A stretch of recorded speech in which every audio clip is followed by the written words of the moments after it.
Gulf Coast Office Products is a nationally recognized Savin office equipment dealer based right here in Louisiana. This is SportsCenter. I'm Doug Brown. The Jets make a trade with the Raiders today to get wideout Davante Adams. In return, Las Vegas gets a third-round pick that could become a second-rounder. Also today, holdout Jets pass rusher Hassan Reddick gets permission to find a trade. ESPN's Rich Cimini says the team's moves over the last week might have players' heads spinning. I think it's stunned the league. I mean, you fire a coach after 5 games, and he's like playing a game for first place. I mean, it's just unorthodox.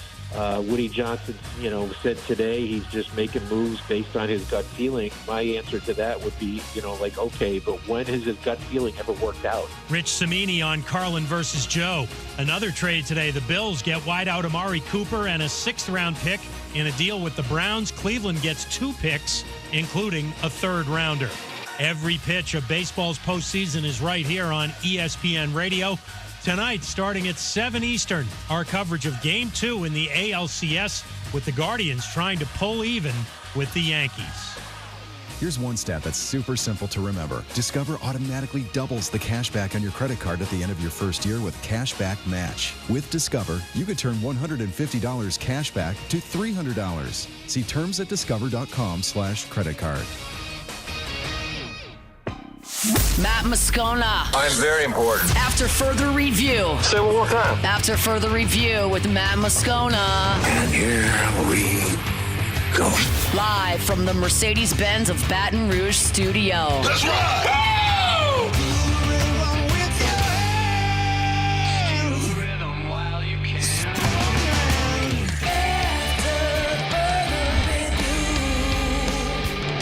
And off we go. Welcome aboard. Glad you're with us. AFR, powered by Sunshine, your hometown John Deere dealer in Louisiana. I'm Matt. This is Shaq O'Neal, and I hate Matt. Paul O'Neal. They're chanting Paul O'Neal's name.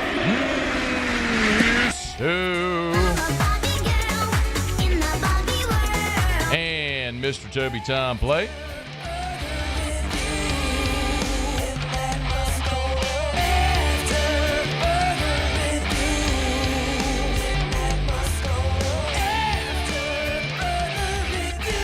All right, we're here. Glad you are as well. Get out there and make it a good one. Shea Dixon in 15 minutes. Led to Denver. Chat with Cory Roelen, formerly of WBRZ. He'll be here next hour. Sean Salisbury in hour 3. Ton to do. Let us begin as we do every single day. It's time to pop the top on another edition of AFR with Bud Light. Drink easy. As we mentioned, Shea Dixon will be here in 15 minutes. Talk some recruiting. A really giant weekend, obviously, for LSU and Tiger Stadium getting the win over Ole Miss, and a ton of elite-level recruits were there. So we'll get that reaction from Shea here in just a bit. But kind of an odd week. Saints playing on Thursday, so it's a very quick turnaround. I mean, you're 48 hours away, I guess 52 hours away from kickoff of Saints and Broncos. So today you had media availability. You'll have an injury report as well, even if it's just a makeshift or in theory injury report. There were 6 starters absent from practice today. Derek Carr, which we knew. Taysom Hill remains absent. Chris Olave remains absent with a concussion. Pete Werner, Rashid Shaheed, and Cesar Ruiz are all absent from practice. Most notably, of course, Olave with the concussion, and now Rashid Shaheed with the knee injury. So you just continue to see more and more players absent. You did get Lucas Patrick back. As a result of that injury today, the New Orleans Saints are of both Olave having the concussion and Rashid Shaheed. Come on, bro. They're words. Just use them. Rashid Shaheed injuries. The Saints added wide receiver Dante Pettis to the practice squad. You might remember Pettis. He was a really good receiver at the University of Washington who has played for a variety of teams in the NFL, including the Chicago Bears. He's played in 6 NFL seasons. He's been a productive receiver at times, 71 career catches for just under 1,000 yards and 12 scores. He was a second-round pick of the 49ers back in 2018, but he's with the Giants, the Bears as well. So this is a guy who you may very well be leaning on. Pettis was at practice today for the New Orleans Saints. This is a guy you may very well be leaning on to step in off the street and in 2 days be taking real snaps and reps for you in this offense, catching a ball from a rookie quarterback, making his second start in a matter of 5 days. I mean, unenviable doesn't even begin to tell the story about what the New Orleans Saints are facing. And here's Denver coming in with, the fourth best defense in the NFL. So no Derek Carr. We could certainly have no Taysom Hill, no Rashid Shaheed, no Chris Olave. We know the story on the offensive line. I think we absolutely have to have the conversation with Cesar Ruiz about why he didn't go to IR. Remember, you go to IR, that costs you minimum 4 games, but it allows you to add someone in that spot while the player's on IR with a designation of return. The Saints elected not to do that, so now you've basically been down that roster spot for 4 games with Cesar Ruiz being out. So, I mean, my goodness, it's just almost unfathomable. And Mickey Loomis was on the Saints Coaches Show. This is part of the Saints Radio Network, of which we are an affiliate, our sister station, Eagle 98.1, and us here at 104.5 ESPN in Baton Rouge. Loomis was on the Saints Coaches Show, and he essentially blamed the issues this team is having on the injuries. Our goal is obviously to get to the point where we're expecting to win. And I felt like then we were moving that direction after the first 2 or 3 weeks, right? And then, we've had some adversity. We've had, like I said, we've had a lot of injuries, a lot of guys missing that are key players, playmakers for us. We know we have a good team. We know we do, and we're confident in that. But we have to weather this storm and weather these weeks where we're not at full strength, and we have to find a way to be competitive, and find ways to win games. And again, that starts with not beating ourselves, right? Getting back to fundamentals. We got to coach better. We got to play better, and I believe we will. I am sympathetic to the injuries. That is very real. Every team deals with them. The Saints have dealt with a lot of them. Some of them are bad luck. Some of them we could have the conversation, is it poor training and preparation? That's a conversation for a different day. And he's right. When they were healthy the first 2 weeks, they were very good. I'll also point to week 3 against Philadelphia when you gagged that game away late. Week 4 against Atlanta, again, when you were banged up, you did not allow your defense did not allow an offensive touchdown, and you found a way to lose that game, a divisional game where you didn't allow an offensive touchdown. Monday Night Football, you were up against it with the Chiefs. They're the champs, and we understand it. But then you come home against Tampa in a really gotta-have-it game, and your defense, which has been the calling card, the hallmark under Dennis Allen, absolutely no-shows. 51 points, 594 yards, 277 rushing, and I don't want to hear any blaming that on the injuries. Because you had Brian Brzee, and you had Colin Saunders, and you had Chase Young, and Carl Granderson, and Cam Jordan, and DeMario Davis, and Willie Gay, and Paulson Adebo, and Marshawn Lattimore, and Alontae Taylor. Don't tell me anything about injuries, about what happened in Tampa.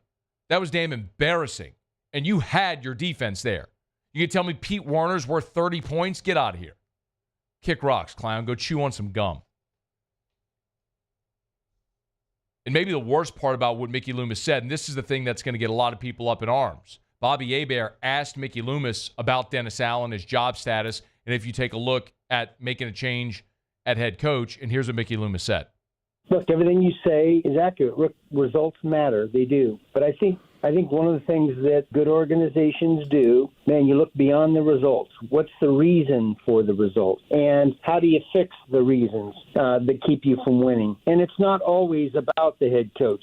Sometimes it is, but it's not always about that. It's about a lot of different variables. A lot of things are involved in winning a particular game or winning a lot during the course of a season. And we'll look at that when the time comes, but the time is not right now. We have a lot of games left, and we have a talented team, and we'll see where it goes from here. I'm sorry. Did the general manager of the New Orleans Saints just say what I think he said? Can I hear that again? I'm pretty sure I heard that correctly. Good organizations do. You look beyond the results. Good organizations look beyond the results? I'm sorry. Good organizations look beyond the results? The New England Patriots just fired the greatest coach ever. A man who won 6 Super Bowls because of the results. What in the hell is he talking about? Good organizations look beyond the results. Listen, I can understand, and I've even made the argument in the past for a guy like Zach Taylor. Zach Taylor inherited a steaming pile of dung in Cincinnati. And in year 1, he took over that organization, and they won a couple of games. I mean, I can't, for the life of me, understand how in the world Mickey Loomis is going to sit here and tell me that good organizations don't focus on the results. Taylor goes 2-14 year 1. In year 2, he gets Joe Burrow. They go 4-11-1. They doubled their win total. Then they go 10-7 and go to the Super Bowl, 12-4, lost in the AFC Championship game. Last year, they were 9-8, missed the playoffs, but a winning record. Think about what he inherited and then what they've been since. He went from 2 to 4 to 10, 12, last year 9. We'll see what they go this year. But the point is, I can look at his career record in total and go, Zach Taylor's 39-48-1. He stinks. No. He inherited an awful situation, and it took 2 years to climb out of it, and then they've been a winning team since. Dennis Allen, I can look at his career record and tell you what Dennis Allen is. This isn't a small sample size based on 4 games where you've had a bunch of injuries. This is a man that was 8-28 as the head coach with the Raiders. And now in New Orleans, he's 18-22 for a career record of 26-50. Let me say that again slowly for those in the back who missed it. Dennis Allen's career coaching record through 76 games is 26-50. At what point is enough enough? Like, I can understand playing out the string. I can understand not wanting to make a move midseason. But if the general manager of the New Orleans Saints is going to sit here and try to tell you and me that good organizations don't look at the results, what? I mean, why don't you piss on my head and tell me it's raining, Mickey? Why don't you go chomp on some more gum? Like, I was pretty sensible after the loss to Tampa. I didn't expect you to win it. But now you're just pissing me off, and you should be pissing everybody off with this.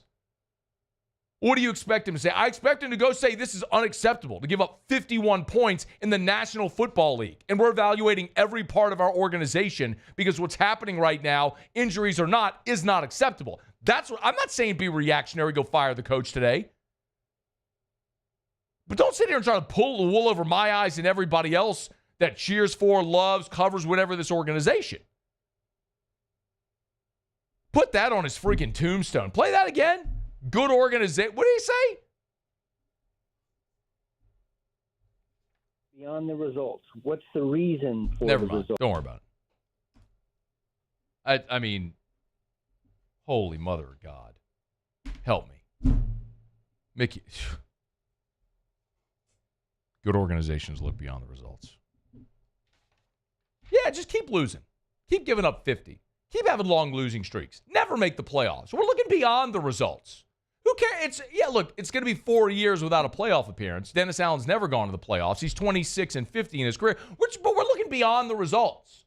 What's the reason for the results? Can't be the guy we chose because we're brilliant, right? It can't be the guy we picked. 76 games, not a big enough sample size. Let's give him a few more decades. AFR is brought to you by Bud Light, the official beer of the New Orleans Saints. Y'all might need a bunch of them. You're going to be in the Dome on Thursday because that's going to be unwatchable. Drink easy in Louisiana with the great taste of Bud Light, the official beer of the Saints, the official beer of the LSU Tigers, the official beer of AFR. You can pick up your Bud Light Saints cans, the Bud Light LSU cans as well, the aluminum bottles. Check them out. Bud Light, drink easy with the great taste of Bud Light, the official beer of AFR. Let's talk some recruiting with Shea Dixon next. AFR. We're brought to you by Clegg's Nursery, 4 locations in the greater Baton Rouge area, Siegen Air Airline, LA-16 in Denham, Mid-City on Donmore, Garden Center on Greenwell Springs. Y'all, this weekend over at Clegg's, it's the Baton Rouge Green Tree Spree over at Clegg's Nursery, the Siegen Lane location, this Saturday from 8 to noon. Remember, every tree that's Baton Rouge Green approved that you buy on Saturday, Clegg's will make a donation to Baton Rouge Green. Very cool thing that they do every single year, and it's this Saturday, again, at the Segan Lane location, from 8 to noon this Saturday. Again, the Baton Rouge Green Tree Spree. If you want to go beautify your garden, it's time to plant those trees. This is a great time to get on by and see our friends over at Clegg's Nursery this Saturday. Again, the Segan Lane location from 8 to noon Saturday. It's the Baton Rouge Green Tree Spree. They do this every year. Love telling you about it. You can get more info online on their Facebook page. It's all there for you at Clegg's Nursery. Buy local, shop local, and tell them Matt sent you into Clegg's Nursery. I've been doing business with Luba for 25 years. They're dependable, trustworthy. It's just the attention to detail with our clients. Our folks have years and years of experience. They're highly trained professionals, but many companies have that asset. What I'd like to think makes Luba a bit different is that we use those talents in a way that truly is dedicated to serving the needs of the folks who depend on us. Bayou Ford has the new inventory to get you in a new Ford truck or SUV today, or customize your next vehicle just the way you want it. All new Bayou Ford vehicles come with a 1 million mile powertrain warranty. The crew at Bayou Ford is going to do right by you.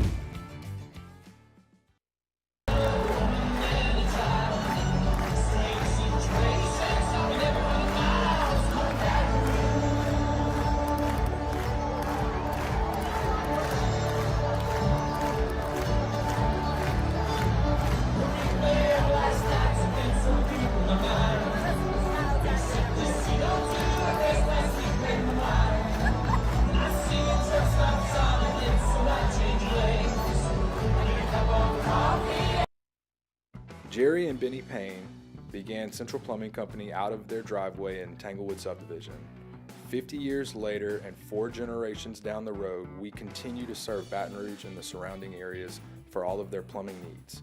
Residential, commercial, industrial, or hospitality, Central Plumbing is here 24/7, 365. We want to thank our customers, family, and friends for 50 years of success. And looking forward to 50 more. Electricity is all around us, and our families depend on it. Every day is sparked by the power of a cold drink or a warm meal, a movie night, and a comforting light at the end of a dark hallway. From sunrise to sunset, playtime to bedtime, our team is ready to take care of your electrical needs. Even in the case of an after-hours emergency, the light in your life shines brighter with Mr. Electric. Breck teamed up to reimagine your parks, and you imagined big. With your help, we went to work, creating 12 beautiful community parks across the parish. A family-sized water park, miles and miles of trails, and parks just for your dogs. There are more places to splash, to explore, to run wild, and even soar. You imagined, we delivered. Gold. Breck, your #1 park system in the nation. Gulf Coast Bank and Trust is giving our customers the power to bank anywhere, anytime during this challenging event. And we're right there with you. Our mobile banking app is a After further review, powered by Sunshine, your hometown John Deere dealer in Louisiana.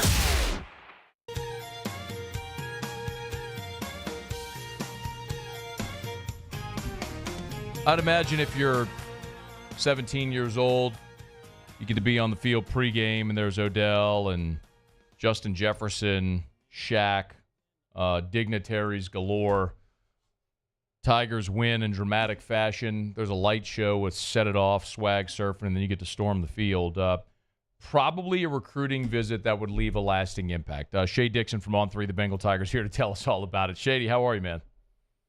I'm good. I was good all the way until the last thing you said about storming the field, and you brushed right by it. But well, we've argued once today. I won't do it again. So Shea and I and Michael Cobble are all on the Sports Takeover, WBRZ Plus, 6:30 on Tuesdays. You can hear that debate back and forth. Everybody knows how I feel about it.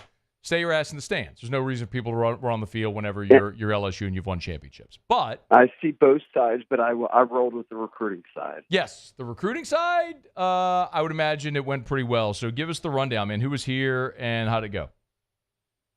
It was a massive visitor list, and I mean, we were with Cobble earlier today, and he had B-roll of Brian Kelly and the coaches talking to all of the recruits on the sidelines. And from their top commits right now, and many of them were there, whether it's Harlem Berry, the number one running back in the country coming out of New Orleans, or guys like Carius Curry, who's the number two interior offensive lineman in America, but the number one player in Arkansas.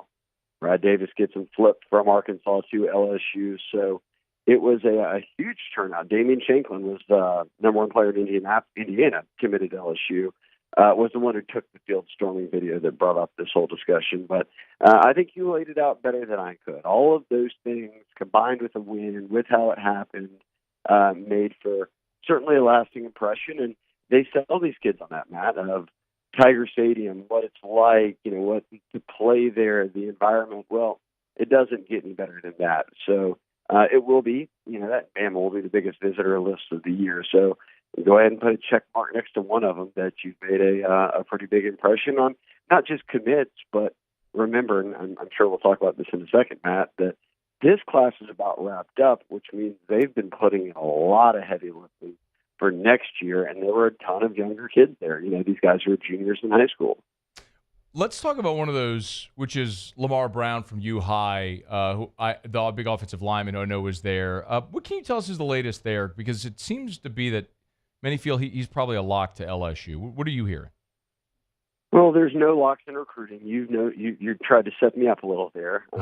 You've become wise in your recruiting game that that's not the truth. But and look, he goes to U High. There has been a long line of U High kids that have left, largely because these guys are, well, I've already done this. I go to school, on campus. I play my high school Friday nights a stone's throw from the ops building. So we've seen it before. Now, look, they buckled in well here, I think, with Lamar Brown from the start. And I think the good thing here is they kind of encouraged it early on. I mean, Lamar was getting offers from Bama, LSU, Georgia when he was in ninth grade. We're talking about a top 5 player in the country, Matt, who can play O-line or D-line at any level in the SEC or beyond. So you see how coveted he is.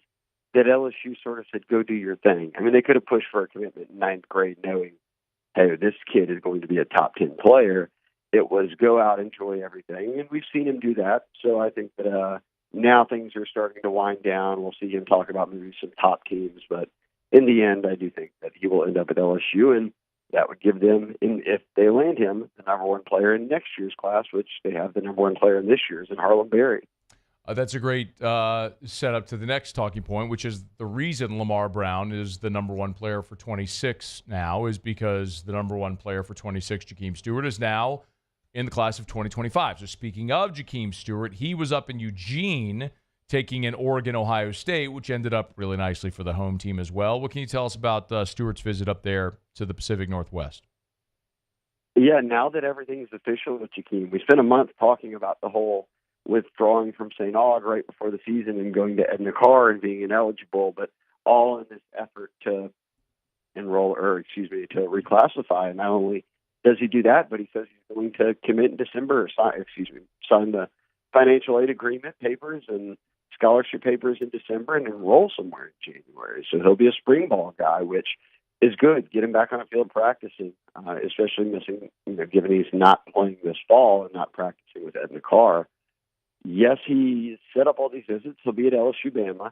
I know he's going to be at Ohio State, Michigan, which will be the final visit.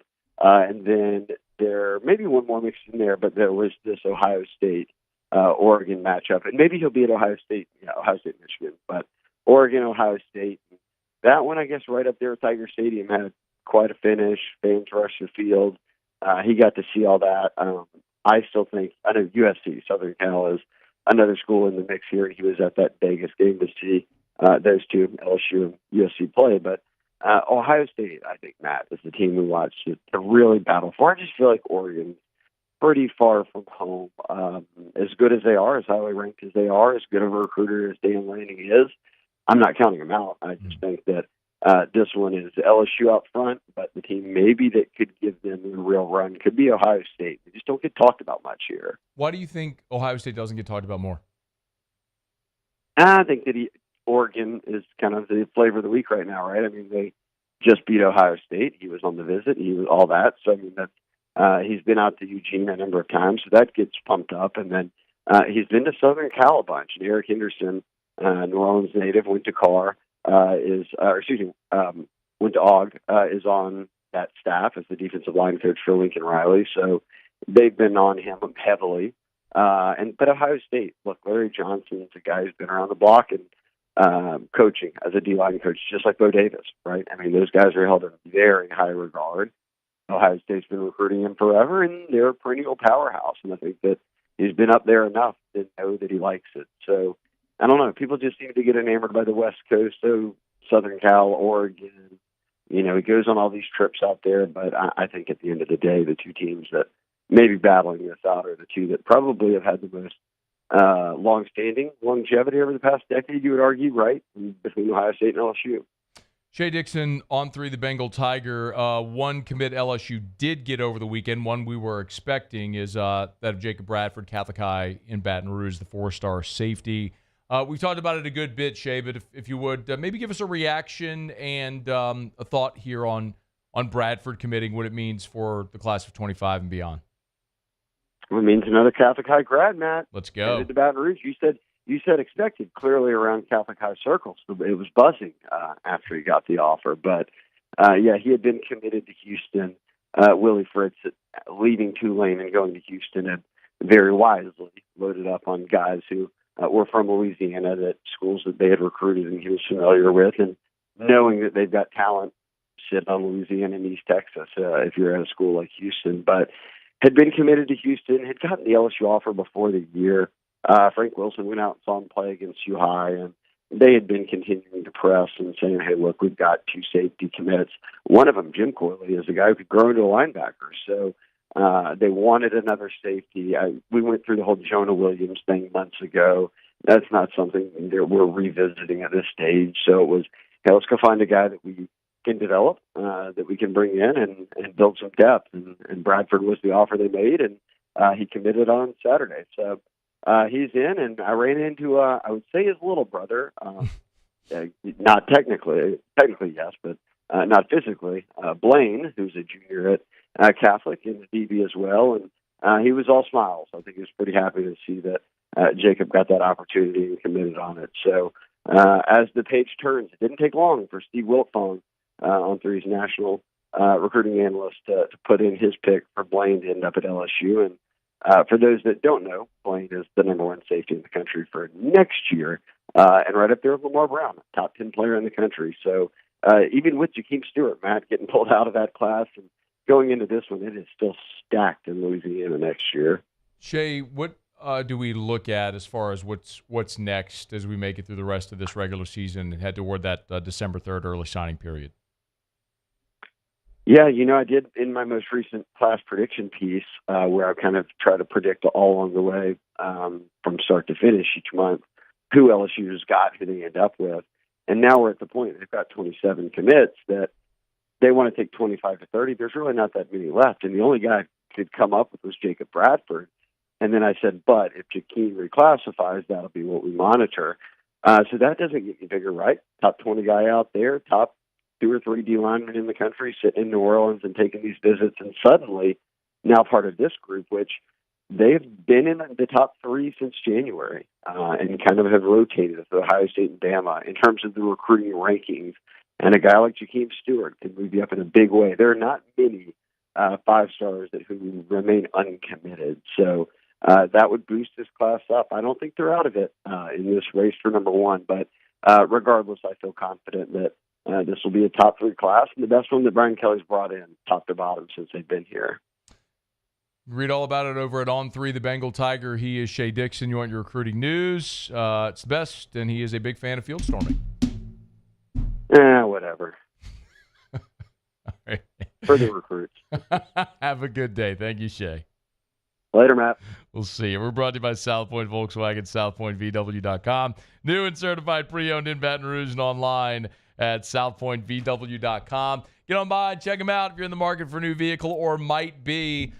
Get on by and see our friends over at South Point Volkswagen. I always encourage you to just put Volkswagen on your list. If you haven't done it, if you've never looked at a Volkswagen, never driven a Volkswagen, never thought about a Volkswagen, put them on your list. And a lot of people say, I only buy American cars. That's fine. Remember, at South Point and with Volkswagens, not only are you getting all the great German engineering, the style, feel, performance of luxury without the cost, but they're manufactured right here in the US of A at their Chattanooga, Tennessee plant. So you are supporting American manufacturing jobs. South Point Volkswagen is our state's largest volume Volkswagen dealers. They move more inventory, so they got better selection. They got better selection of certified pre-owns as well, all makes and models. It's South Point Volkswagen. Check them out online, southpointvw.com. South Point Volkswagen, what's your direction? All right, y'all, glad you're hanging out with us here.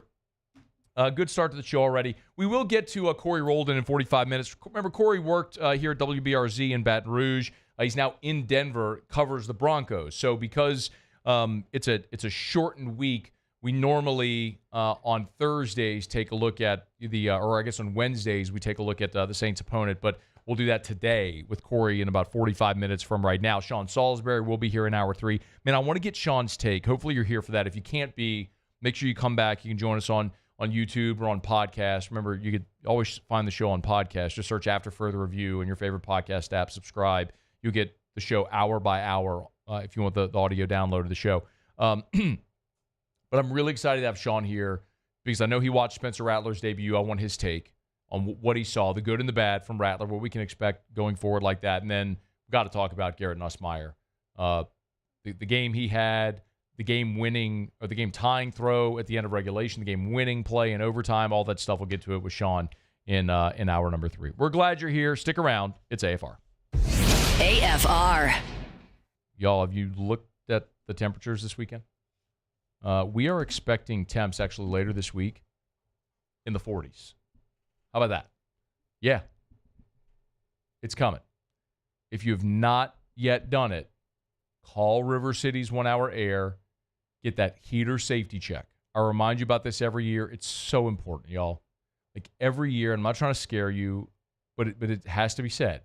Every year, you hear stories of house fires during the winter months and things like that. It's not to say it's likely to happen or anything, but it's just about taking precautions. They'll come out to your house. They'll get your heater to make sure it's safe and efficient to run during the cold weather months. It's so easy. Mention the Moscona special. They'll just mention my name. They'll save you $30 off the heater safety check. Make sure that thing runs efficiently, saves you money long term, and keeps you safe. It's River City's 1 Hour Air. There it is, the extra mile, on the border of expected and extraordinary for those willing to go further, like vans customized for work or play, with safety and tech to keep you connected, supported by a 5-star sales, service, and finance team, and backed by the 1-star you know. So go the extra mile. It's never crowded, because so few have what it takes to go there. Mercedes-Benz Vans.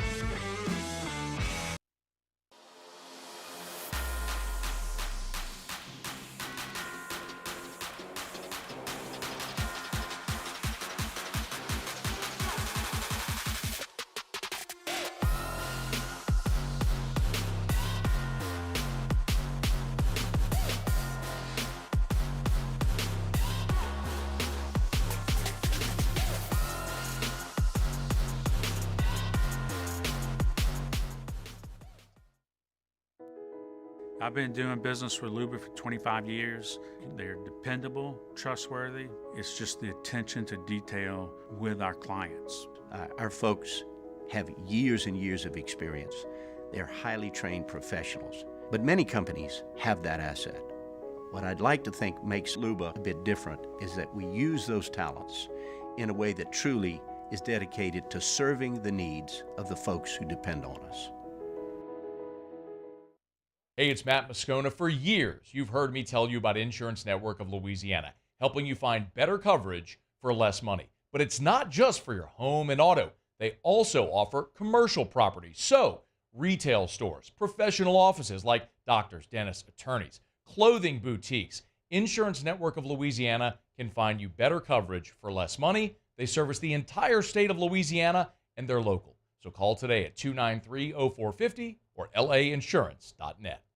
Gulf Coast Office Products is a nationally recognized Savin office equipment dealer based right here in Louisiana. Over 100 employees strong, Gulf Coast has the boots on the ground to support all vertical markets from education, engineering, legal, and finance. With the latest in office technology from desktop to production segment units, Gulf Coast and Savin have the perfect fit for you.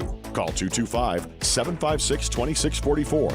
That's 756-2644 for Gulf Coast office products.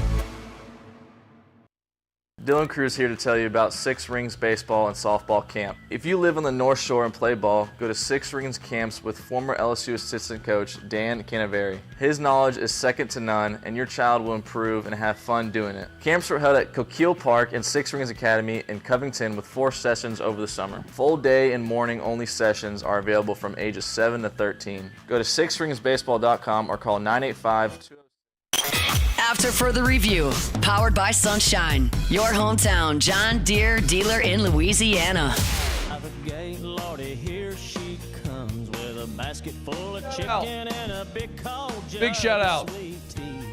Sunshine, your hometown John Deere dealer in Louisiana. Sunnyquip.com. Sunnyquip.com. Can you turn that off? I don't know what that is. What is that? Sherry? What is daytime TV now? Like, can we please get AFR on? I don't know what daytime I don't know what TV that is. Sherry, and then that's like, let's get AFR and let's switch those TVs. Oh, and our clock's back. That's good too. Great. Remember there was when the power went out a few weeks ago or something? We just had the screen flashing for a while. I think that's been back though. Oh, was that one that was out? Yeah, it was the one that Sherry. Sherry. Sherry's on. I'd rather that screen just flashing than to have Sherry on there. That's no disrespect to her. I'm sure she does a lovely job. I'm just not really keen on having that. Oh, look, Judge Judy. Yeah, let's not watch that either. Let's put it on WBTR. Oh, yeah. That's Cable 19 in Baton Rouge, where you can watch After Further Review, powered by Sunshine, your hometown John Deere dealer in Louisiana. Big shout out. Sunnyquip.com. Oh, did you see they leaked their NIL photo shoot with the Weeks brothers for Florida Week? Did you see it? No, actually, I did not. Remember what they did last year for Florida Week? Was that when they had the Gator wrestling? Well, it wasn't Gator wrestling. They had Emory Jones like holding up gators and dumping them in the ATV and all this stuff, the John Deere Gator and all that stuff. Well, this year they leaked these out. West and Witt Weeks went on a gator hunt with old Troy Landry of Swamp People fame. Shoot 'em. Yeah. I can tell you they have shown me a lot of the raw video that they'll package together for Florida Week. It's going to be awesome. I mean, I probably don't even need to say anything more than that, but obviously Grace and Rooney and all our friends over at Sunshine, they're awesome people to begin with. And I mean, everybody knows the John Deere people in Sunshine. I mean, from agriculture, our farmers know Sunshine, and they're great people. And, of course, everybody loves John Deere and the great brand that's been around forever. It's just trusted. But they've also done an awesome thing with their NIL deals, and you're helping a lot of student-athletes get these great NIL deals. And it's, again, like I say when we talk about Duplessis, it's what NIL is supposed to be. I mean, these are true NIL deals where you're being creative and using notable college athletes to help market your product, and it's an awesome thing. So that's going to be a great one. By the way, the gator, I don't know if you're watching this, like the gators that they got. Yeah, that's what I was going to say. I mean, first of all, look at the head. Yeah. On that gator. So if you're watching, that's West Weeks in the black shirt, Witt's in the gray shirt. So they're standing, and these gators are, I don't know what type of this hanging thing that they have. So tail touching the ground, and they're suspended, right? Tail up. They're obviously dead. I mean, the gators are twice as tall, right? Yeah. Head to tail? At least. At least? I mean, 12-foot gators? West's head is just past the end of the tail of one of them. Yeah. That's significant. Yeah. These are monsters. Like, these are dragons of yesteryear. I mean, these are the things that, like, if you were to go back in olden days when they would write in stories about dragons, and so, like, this is probably what they're talking about. Creatures this massive. Anyway, going to be great. Shout out Sunshine, your hometown John Deere dealer in Louisiana. Dan Lanning is we have this audio, by the way, of Dan Lanning from today. Here was Dan Lanning. I just lost my audio sheet. Just threw it away. So Dan Lanning was meeting with reporters, and he was asked Monday about the 12-man play. For those who haven't seen the game, late in the game, Oregon, it was a pivotal play. Oregon effectively traded. They came out of a timeout with 12 men on the field, an extra defensive back on a pivotal play where they effectively said, we'll take a 5-yard penalty in exchange for running 6 seconds off the clock during this play and not allowing them to proceed. So they took the 5-yard penalty, which became inconsequential. It was pretty brilliant. Here was Dan Lanning on Monday. Yeah, there was a timeout before that. We spent an inordinate amount of time on situations. There's some situations that don't show up very often in college football, but this is one that obviously was something that we have worked on. So you could see the result. Brilliant. Anybody that's saying foul play, gamesmanship, all that sort of stuff, I don't understand how this is any different than in basketball fouling to stop the clock. How is it any different? Like I've yelled about this forever, and I understand that it's part of basketball strategy now, that you foul to stop the clock and you put them on the free throw line. But think about the phrase intentional foul. When you are fouling someone to stop the clock, you are intentionally fouling them. That should be an intentional foul. That should be shots in the ball. So I've never understood that. Like that's manipulating the rule to stop the clock to gain an advantage. I don't see how what Dan Lanning did was any different than that. I salute him. We all wish our coach were heady enough and forward-thinking enough to have thought of that exact thing. How can you manipulate the rule in any situation to gain an advantage? Brilliant. Brilliant by Dan Lanning. Now, Steve Shaw, formerly of the SEC, now the NCAA Secretary Rules Editor, says they are looking at this and there may be an in-season rule change. Maybe something along the lines of timeout, clock run, or the ball would be, or the clock would be returned to the position it was, so you don't lose the play if you do the time on the clock, something along those lines. So we'll see if they do anything. But I mean, sometimes the rule is intended to be a certain way. I'll give you another one in football. What was this game? There was a game a couple of years ago, and I can't remember maybe if it was the LSU. I want to say it was like LSU Auburn a couple of years ago when Auburn, was it the game when Auburn won here? Maybe it was the game 2 years ago where LSU won at Auburn in Kelly's first year. I can't remember exactly the game, but there was a play where Auburn fumbled, and it looked like LSU was going to recover the fumble on the sideline. And the Auburn player who had slid out of bounds reached and touched the football. Well, if a player is out of bounds and touches the football, it's dead. Now, LSU recovered the fumble. And so the guy who's out of bounds had no bearing on the recovery whatsoever. It was a fumble. LSU recovered it. But the Auburn player, I think it was Auburn. Might have been Georgia. Someone will remember this. Do you remember? I think it was Alabama. I think it was Cameron Latu. I think it was the tight end Latu. Right. He touched the ball on the because he was on. Yeah, it was Bama 22. That was the overtime game. Yes. So that rings a bell. Yeah. So, but that was the play. Bama fumbles. It looks like LSU has the recovery, but heady play. He was laying out of bounds. He touched the football, so ball dead immediately right there. Well, that's not the intention of that rule. The intention of that rule is if you're standing out of bounds and you if a receiver catches the ball out of bounds, it's a dead ball. Okay, understand. It's an incomplete pass. But by the interpretation of the rule, that ended up costing LSU a turnover there. It's not the intention of it, but it was a heady play. No different than what Oregon did here. So there's all types of things littered throughout the rule book where it's situational that may not come up often, but in the situation where it does, you better be coached and trained up on it and ready for it to take advantage of it. Dan Lanning did. I salute him. I don't think there's anything wrong at all with that. Good on him. I wish my coaching staff was on top of that. Why not? I mean, LSU could have done that at the end of the game or the end of the first half with Jackson Dart when they were trying to drive. Now LSU ended up stripping him and getting a fumble, but you could have done that in theory. All right. We'll see if anything changes as a result. It's after further review. We're about to have Supper Club. Supper Club is back open tonight, y'all. Closed on Sunday, Monday. Open Tuesday to Thursday. Y'all, we're 2 nights away. 2 nights away. If you've not experienced Supper Club, I really want you to try it this Thursday. If you don't have a reservation yet, call them over at Supper Club or go to supperclubbtr.com to book your reservation. Remember, Thursday is prime rib night. If you love prime rib, you will not have better prime rib in the city of Baton Rouge or darn near anywhere than Supper Club, and it's only on Thursday night.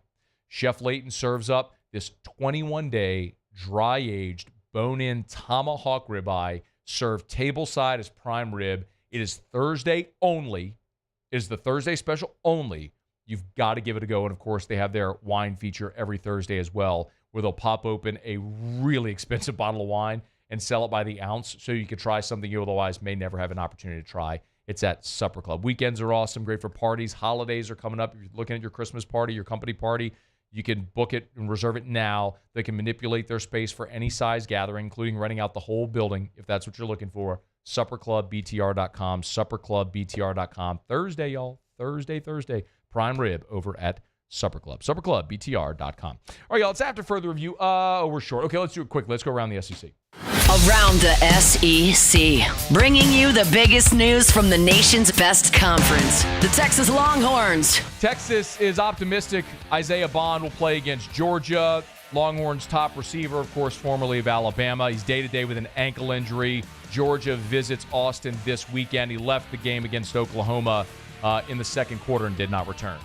The Oklahoma Sooners. Deion Burks, the wide receiver, trying to, quote, defy all odds, according to Brent Venables, and play against South Carolina on Saturday. Venables said Burks is up to 80% healthy on Tuesday, had a soft tissue injury in the Week 4 loss against Tennessee and hasn't played since. He missed the games against Auburn and Texas.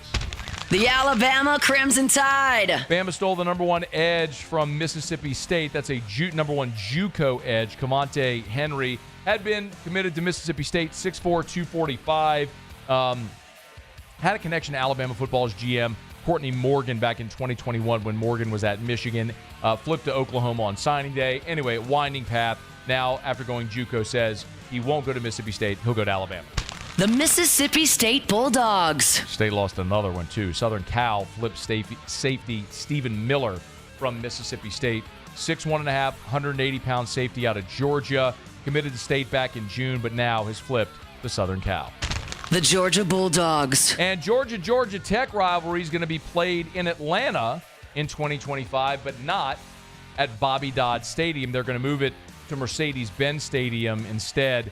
Georgia Tech's AD said this will be a $10 million guarantee for Georgia Tech, and financially says they don't have any decision but to move the game from Bobby Dodd Stadium to Mercedes-Benz Stadium. Their agreement calls for one game a year to be played off campus at Mercedes-Benz Stadium. It'll move back on campus. Georgia Tech will after 2025. All right, there you have it. That is Around the SEC. Tuesday shows powered by Sunshine, your hometown John Deere dealer in Louisiana. Quick break. Wrap up hour number one next.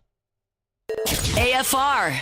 Love telling you about Glow Resources, GLO, glowresources.com, glowresources.com. At Glow Resources, they are complete employer solutions. Again, GLO, glowresources.com. If you're a business owner, if you're a HR manager, you're in charge of hiring, and you keep running into the same problems. You hire employees that maybe don't show up on time.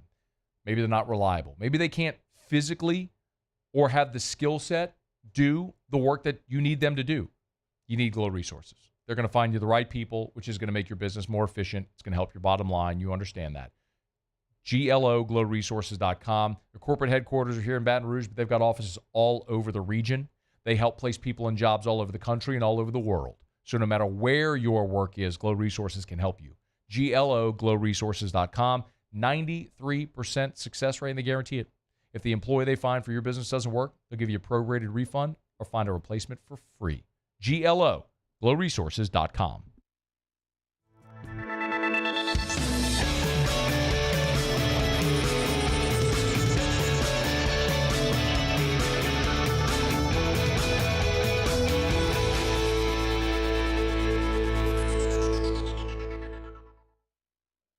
Gulf Coast Bank and Trust is giving our customers the power to bank anywhere, anytime during this challenging event.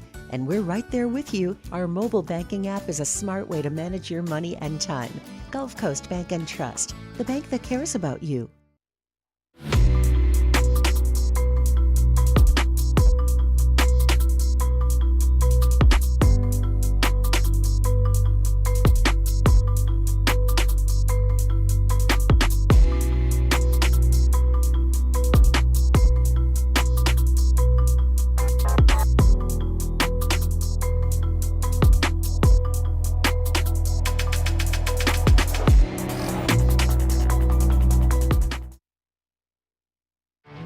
There it is, the extra mile. on the border of expected and extraordinary for those willing to go further, like vans customized for work or play, with safety and tech to keep you connected. Supported by a 5-star sales, service, and finance team, and backed by the 1-star you know. So go the extra mile. It's never crowded, because so few have what it takes to go there. Mercedes-Benz Vans. At Luba Workers' Comp, our journey began over 30 years ago with a simple belief. Our clients come first. At Luba, our business has always been focused on people, not policies. Through every success and challenge, we've continued to grow because we've stayed true to our values, committed to providing you with genuine dependability. Because your well-being is more than a priority. It's our purpose.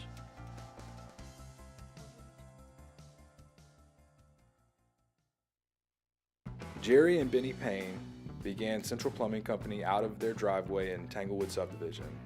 50 years later and 4 generations down the road, we continue to serve Baton Rouge and the surrounding areas for all of their plumbing needs. Residential, commercial, industrial, or hospitality, Central Plumbing is here 24/7, 365. We want to thank our customers, family, and friends for 50 years of success. And looking forward to 50 more. Electricity is all around us, and our families depend on it. Every day is sparked by the power of a cold drink or a warm meal, a movie night, and a comforting light at the end of a dark hallway. From sunrise to sunset, playtime to bedtime, our team is ready to take care of your electrical needs. After further review, powered by Sunshine, your hometown John Deere dealer in Louisiana. I think Jerry Jones is the grandma on Wedding Crashers. He's 82 years old. Actually, his birthday was on Sunday. So he got to on his 82nd birthday, he got to watch his team suffer an historic defeat at the hands of the once lowly Detroit Lions. But he's at the point, like, when you're 82 and you're rich as hell and you just don't care what anybody thinks and you say whatever you want. Jerry Jones did his weekly interview on the Fan, 105.3 The Fan in Dallas, and he just went off on the radio host for challenging him about the franchise. Give a listen. My husband.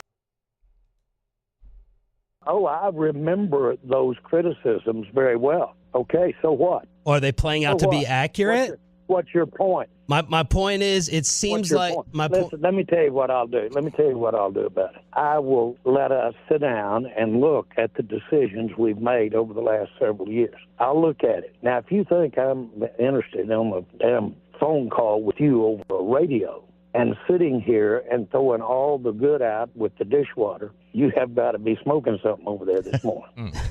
I'm not. This is not your job. Your job isn't to let me go over all the reasons that I did something and I'm sorry that I did it. That's not your job. Well, my job is to ask why. why. A job, or I'll get somebody else to ask these questions, man. Jerry, we're trying to figure out why the team is. I'm not kidding you. I'm not kidding you. You're not going to figure out what the team is doing right or wrong. If you are, or any 5 or 10 like you, you need to come to this meeting I'm going to today. There are 32 teams here. You're geniuses. First of all, so you're going to throw the good out with the dishwasher. I think you meant you're not going to throw the baby out with the bathwater. I guess when you're a billionaire, you could mess up statements. It just doesn't matter. And he's like, on this here radio. I mean, that's like guy screaming at the old internet machine. He's old. He is the grandma on Wedding Crashers. My husband was the Secretary of State for President Franklin Roosevelt. He was a dog. The wife, though, Eleanor, big oh, good. Huge dog. A real rug, sir.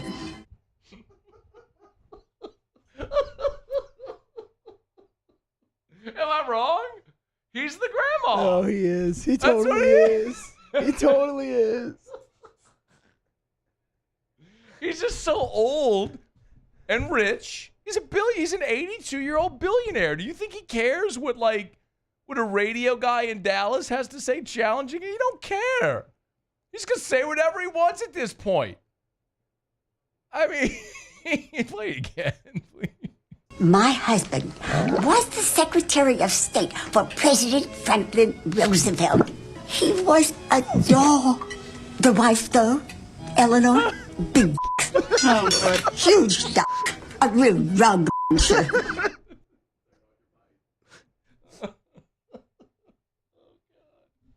Why is that so good? That's Jerry Jones, man. Someone needs to put her head on like a GIF or a meme, or like the dinner scene with his face on her body, or something. It's got to do something. Or him sitting in the suite with her face on it. That's what Jerry's become. Oh my God. Asa Evermore. Tell me that's wrong. He's 82 years old. He's just going to say whatever he wants at this point. They haven't been to an NFC Championship game in 3 decades. Can't be me. If it is, I don't care. On your radio. God bless. So yahoos. You left out the yahoos part. AFR. Brought to you by the Williamson Eye Center. 924-2020. Hey, Jera. 82. See, you grab those glasses every now and again. My God, Dr. Blake Williamson will get you right. It's worth it. Hop on your PJ. Come down from Dallas. Use the best, Dr. Blake Williamson. 924-2020. You want to see 2020? Call 924-2020. Or go to williamsoneye.com. Hey, remember, over at the Williamson Eye Center, it's eye care, eyewear, and eye surgery. So if you need your eye exam, because you should always have an annual eye exam, Williamson Eye Center. If you wear contacts or glasses, remember, they can update your prescription. They can get you in those new glasses or contacts. And eye surgery. Eye care, eyewear, eye surgery. So if you want to ditch the contacts and glasses forever, you got to go to the best. That's what I did. When I had my LASIK, Dr. Blake Williams did it. Did Paul's as well. Do yours. Call the Williamson Eye Center. 924-2020, williamsoneye.com. Bayou Chrysler Dodge Jeep Ram has back-to-school savings like $16,000 off 25 Ram 1500 trucks. We're open for business in our beautiful new showroom and taking $16,000 off. All new Bayou vehicles come with a complimentary extended warranty. The crew at Bayou Automotive is going to do right by you. When it comes to ending cancer, we push forward, always working together for you. That's why our cancer experts at Ochsner have clinically integrated with MD Anderson Cancer Center. This means advanced cancer care, including access to life-saving clinical trials and integrating care to treat the whole you. Introducing Ochsner MD Anderson Cancer Center. Long live you. The Windsor Senior Living Community in Mandeville, Louisiana is a beautiful, vibrant apartment community geared toward seniors. They are nestled right in the heart of Mandeville, where seniors live a more carefree lifestyle in spacious apartments with the peace of mind that comes from having a little extra help. Call the Windsor at 985-624-8040 to schedule a lunch and tour. Come see how the Windsor can be your passport to peace of mind. BRAC teamed up to reimagine your parks, and you imagined big. With your help, we went to work, creating 12 beautiful community parks across the parish. A family-sized water park, miles and miles of trails, and parks just for your dogs. There are more places to splash, to explore, to run wild, and even soar. You imagined, we delivered. Gold. BRAC, your #1 park system in the nation. I've been doing business with Luba for 25 years. They're dependable, trustworthy. It's just the attention to detail with our clients. Our folks have years and years of experience. They're highly trained professionals, but many companies have that asset. What I'd like to think makes Luba a bit different is that we use those talents in a way that truly is dedicated to serving the needs of the folks who depend on us. Hey, it's Matt Moscona. For years, you've heard me tell you about Insurance Network of Louisiana, helping you find better coverage for less money. But it's not just for your home and auto. They also offer commercial property. So, retail stores, professional offices like doctors, dentists, attorneys, clothing boutiques. Insurance Network of Louisiana can find you better coverage for less money. They service the entire state of Louisiana, and they're local. So call today at 293-0450 or lainsurance.net.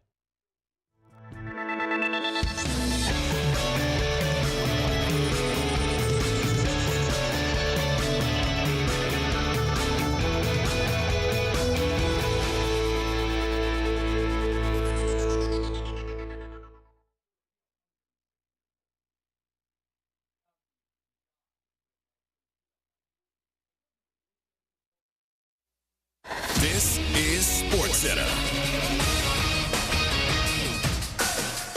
I'm Doug Brown. Trades for wide receivers today. The Jets get Davante Adams from the Raiders. ESPN's Adam Schefter wonders how long Adams will be in New York. If Aaron Rodgers decides that this is his last year in New York and he decides to retire after this year, then Davante Adams, obviously the Jets aren't going to pay him $36 for next year. And then he would not agree to restructure, so he'd become a free agent at that point in time. And if the two have success together and Aaron wants to stay on, I'm sure they're going to work together to make that happen. Adam Schefter on First Take. Also today, the Bills get wideout Amari Cooper in a deal with the Browns. Steelers head coach Mike Tomlin says he's considering Russell Wilson at quarterback when they host the Jets Sunday night. The final decision will come closer to game time. Game 2 of the ALCS tonight in New York. The Yankees trying to hold serve again at home against the Guardians. ESPN radio coverage starts at 7 Eastern. It's a travel day for the NLCS with the Dodgers and Mets tied at 1. Game 3 tomorrow night in Queens. Why pay more for a great shave? Choose Barbasol, America's #1 brand of shaving cream. Barbasol's thick and rich lather gives you a close, comfortable shave for just half the price of gels. Barbasol.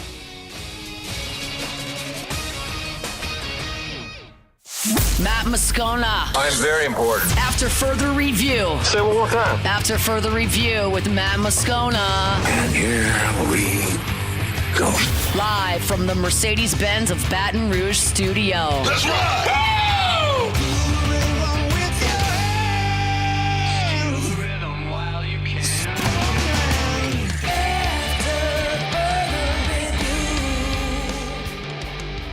Hour 2, off we go. Welcome aboard. Glad you're with us. AFR powered by Sunshine, your hometown John Deere dealer in Louisiana. I'm Matt. You're a loser, man! Hey, shut up, kid.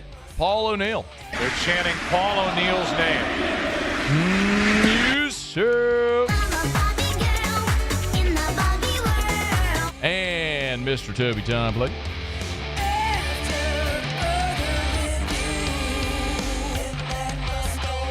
All right, we're here. Glad you are as well. Get out there and make it a good one. 15 minutes. We will head out to Dallas. Cory Roelen, formerly of WBRZ, now works out in Dallas. Covers Dallas. In Denver. Did I say Dallas twice? We're not going to Dallas. We're going to Denver. That's where the Broncos are from. They're from Denver, not Dallas. Dallas is where the old man who owns the team is. The one who says things like, we're not going to throw the good out with the dishwater. Not the baby out with the bathwater. We're going to throw the good out with the dishwater. Denver is what we're looking for. The Broncos. We'll do that in 15 minutes. What a night for Garrett Nussmeier on Saturday. Nuss goes out there. Man, first half was a struggle. Ends up completing just 43% of his passes for the game. But ends up going for over 300 yards and 3 touchdowns. And 2 of them when you absolutely had to have it. A 4th and 5, 23-yard touchdown pass to Aaron Anderson at the end of regulation to tie it. And, of course, the game winner, the 25-yard touchdown pass to Kyron Lacey in overtime. You know what's interesting that many may not be aware of? I was kind of digging into the PFF numbers. Garrett Nussmeier attempted 16 passes of 20 yards or more on Saturday. 16 beyond 20 yards. He was 4 of 16. That's not good. He was 4 of 16. But 2 of the 4 were, of course, the game winner in overtime, and this one to Aaron Anderson, which is one we'll talk about forever. It's Nussmeier with the snap. 4-man rush, throws. Anderson at the 1, into the end zone. Touchdown, Fighting Tigers. Hey now, 23-yard strike. Anderson got the call. He delivered. And the Tigers are a point after away from tying this up. You know, I asked Brian Kelly on Monday about that play. He was asked after the game about it, and he kind of deflected the question and just used it as an opportunity to praise the offensive line for giving Garrett Nussmeier the time to make that throw. But I asked Brian Kelly about it because that was 4th and 5, y'all. That wasn't 1st and 10 in the second quarter that he took a shot. That was 4th and 5 with 30 seconds left. If that ball is incomplete, the game is over. You need 5 yards. You don't need a touchdown there. You need 5 yards to give yourself an opportunity to keep this drive going, to potentially, to take your shots into the end zone to try to tie the game, send it to overtime. And, man, you're going to hear what Brian Kelly said, because I asked him, because, look, this is one we're going to talk about forever. And I wanted him on the record about that play. But what was so interesting about it is when you go back and watch that play, Aaron Anderson was not open. Television showed an end zone shot of that play. And Anderson is between the cornerback and the safety. He's not open. Nussmeier's throwing to a spot, which is what all great quarterbacks at every level of football do. It's you anticipate your guy being open. But it wasn't like or Aaron Anderson was down the field waving his hands in the air like, hey, I'm wide open. That's the crazy thing about it. He threw to a spot in a moment where you absolutely had to have it, and I'll be damned, he ends up throwing a game-tying touchdown. Here's what Brian Kelly said about the play on Monday when I asked him. He had other options there in many of the offensive structured plays in those situations, as you can imagine. He's going to have an opportunity to get the ball out quickly if something presents itself. He was working through the third piece of the progression, and it's Anderson coming all the way across from the slot to the backside hash and just anticipated, where he was going to be, and threw the ball expecting him to be there. That's just trusting your teaching, trusting that that guy is going to be there. He's thrown that ball so many times that you just let it go. He wasn't there. He wasn't open yet. He threw him open. It's incredible, too. I mean, you had receivers open over the middle of the field. The underneath route was open. The wide receiver broke over the middle. I believe that, I can't even tell who that was. I think that was Xavier Thomas. But either way, you had a receiver open over the middle of the field that would have gotten you the first down and got you probably somewhere around the 10-yard line. But he went and took a shot, man. It was absolutely incredible to watch that play, given everything on the line, and to be willing to throw that ball in that situation. I mean, it's one of the things I've said about Nuss is he's borderline athletically arrogant. His arm is so good, he knows he can make the throws. It's one of the things why when people ask, why doesn't Nuss run the football? Now, listen, I'm with you on you don't really need to be in a situation where you're calling zone read plays anymore because he's never going to pull the ball and run. So I'm not interested in that. But on plays where there's too high safety and you've got defensive backs running with receivers and their backs to the line of scrimmage and you got 20 yards of real estate in front of you, run. Get your 12 yards, move the sticks, and reset the downs. I'm with you on that. But I think a part of the reason why he doesn't is he just is like, why? I'll just sit here and throw it. I can make all these throws. And he proved why he does it there. It's absolutely incredible to see him make that throw, which was not an easy throw. It was not an open throw, and is with everything on the line. I mean, you could argue that it's borderline careless. But that's just from me sitting there watching on TV or you sitting in the stands. For a guy that's repped that, as Brian Kelly said hundreds of times, that was second nature to him to throw it in that tight window and anticipate his guy being there, and he was. I'm telling you, the more we get removed from the emotion of the moment and all that stuff in the game and we actually look at it, we're going to look more at that play at just what the high level of difficulty the play was. Like Flynn to Bird, like Burt Jones to Brad Davis. I mean, Dr. Brad Davis talked about it. He lost the ball in the lights. He just put his hands out, and Burt put it on his hands. It's kind of incredible. And I think that's another one we're going to see and talk about for a long time as well. And as a result of LSU's win, naturally you're going to see, as they say, to the victor go the spoils. You're going to see Garrett Nussmeier's Heisman odds jump, and they have. He's up to plus 3,000 right now. He's got the 9th best Heisman odds, and I would say this: if you're gonna buy, you want to buy low. And I told you last week was the best time to buy low on Garrett Nussmeier, because if they beat Ole Miss, his odds were gonna skyrocket, and they have. But still at plus 3,000, there's great value if you think they're going to keep winning. And he's pacing right now to obviously throw for over 3,500 yards and over 30 touchdowns. And those numbers are plenty good enough if the team keeps winning. And we know what Heisman voters typically do is they ultimately and generally default to the quarterback on the best team, unless there's a situation like Jaden Daniels a year ago where he was so transcendent and he was so good and generational, had that type of season, that he was just the sort of obvious choice. That's why we have this thing on social media that Chris Marler, our social media director, asked me to do. He said, I want to do this one-word series, and it's you just give me a one-word answer. I'll show you a word, you give me a one-word response. He put this on our Instagram as a carousel, and when he put up Heisman, I said Beck, as in Carson Beck from Georgia. And a lot of people roll their eyes, like a lot of the comments were like, that's ridiculous. Today, I agree with you. But he just came off a performance where he threw for 454 yards, 4 touchdowns. He's going to throw for 3,800 yards and 30 touchdowns, and I happen to think Georgia's going to run the table.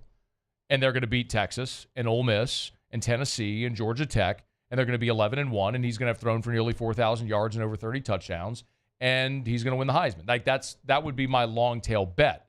I look at it and I go, Ashton Genty's been great, but small school guys aren't going to win the Heisman. It's going to take one hiccup. I mean, I'll remind you, Leonard Fournette not only was like the front runner, Leonard Fournette went into November with his name carved on the trophy already. November happened. He didn't even get invited to New York. So it's forever to go. So if you're trying to pick today, sure, we could talk the same thing about Travis Hunter, who I think is probably the best player in college football, but he's not winning the Heisman Trophy. It's going to be a quarterback on the best team or contending team. So who do you think are going to be the contenders at the end of the season? So I'll tell you this. Nuss is a great bet right now if you want value. The other two I'll tell you are playing this weekend. It's Carson Beck and Quinn Ewers. They're going to play this weekend in Austin.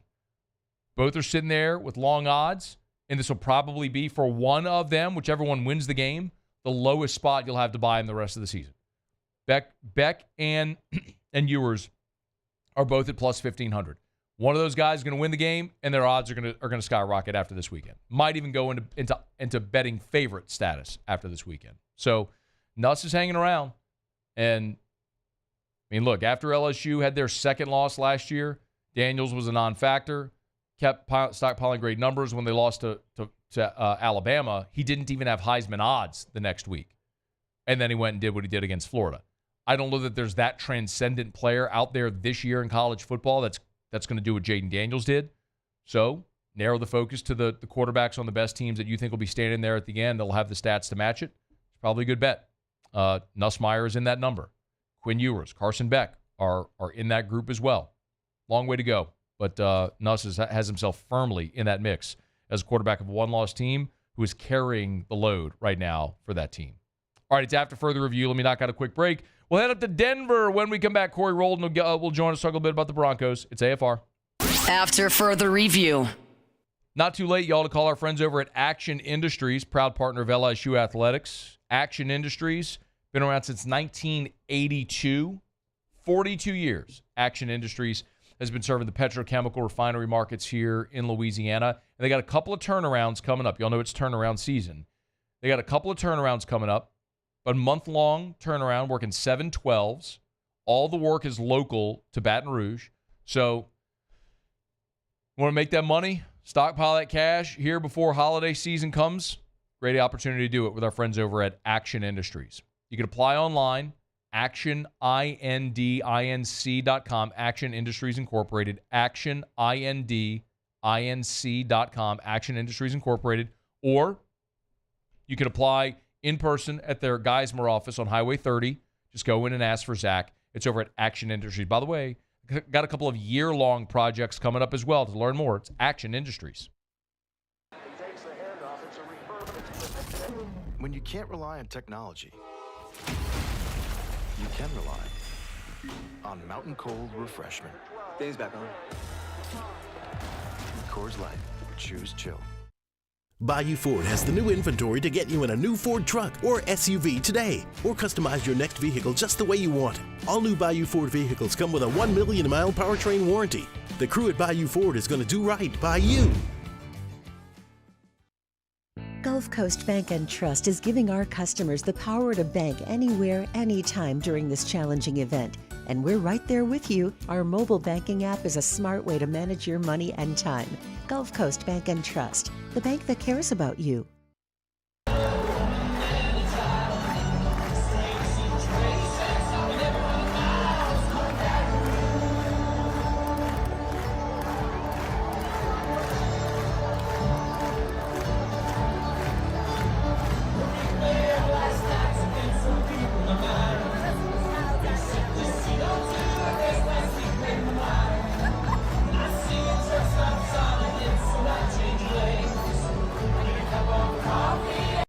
Gulf Coast Office Products is a nationally recognized Savin office equipment dealer based right here in Louisiana. Over 100 employees strong, Gulf Coast has the boots on the ground to support all vertical markets, from education, engineering, legal, and finance. With the latest in office technology, from desktop to production segment units, Gulf Coast and Savin have the perfect fit for you. Call 225-756-2644. That's 756-2644 for Gulf Coast Office Products. Dylan Cruz here to tell you about Six Rings Baseball and Softball Camp. If you live on the North Shore and play ball, go to Six Rings Camps with former LSU assistant coach Dan Canaveri. His knowledge is second to none, and your child will improve and have fun doing it. Camps were held at Coquille Park and Six Rings Academy in Covington with 4 sessions over the summer. Full day and morning only sessions are available from ages 7 to 13. Go to sixringsbaseball.com or call 985-206-9096. Learn the game to love the game. There it is, the extra mile, on the border of expected and extraordinary for those willing to go further, like vans customized for work or play, with safety and tech to keep you connected, supported by a 5-star sales, service, and finance team, and backed by the 1-star you know. So go the extra mile. It's never crowded, because so few have what it takes to go there. Mercedes-Benz Vans.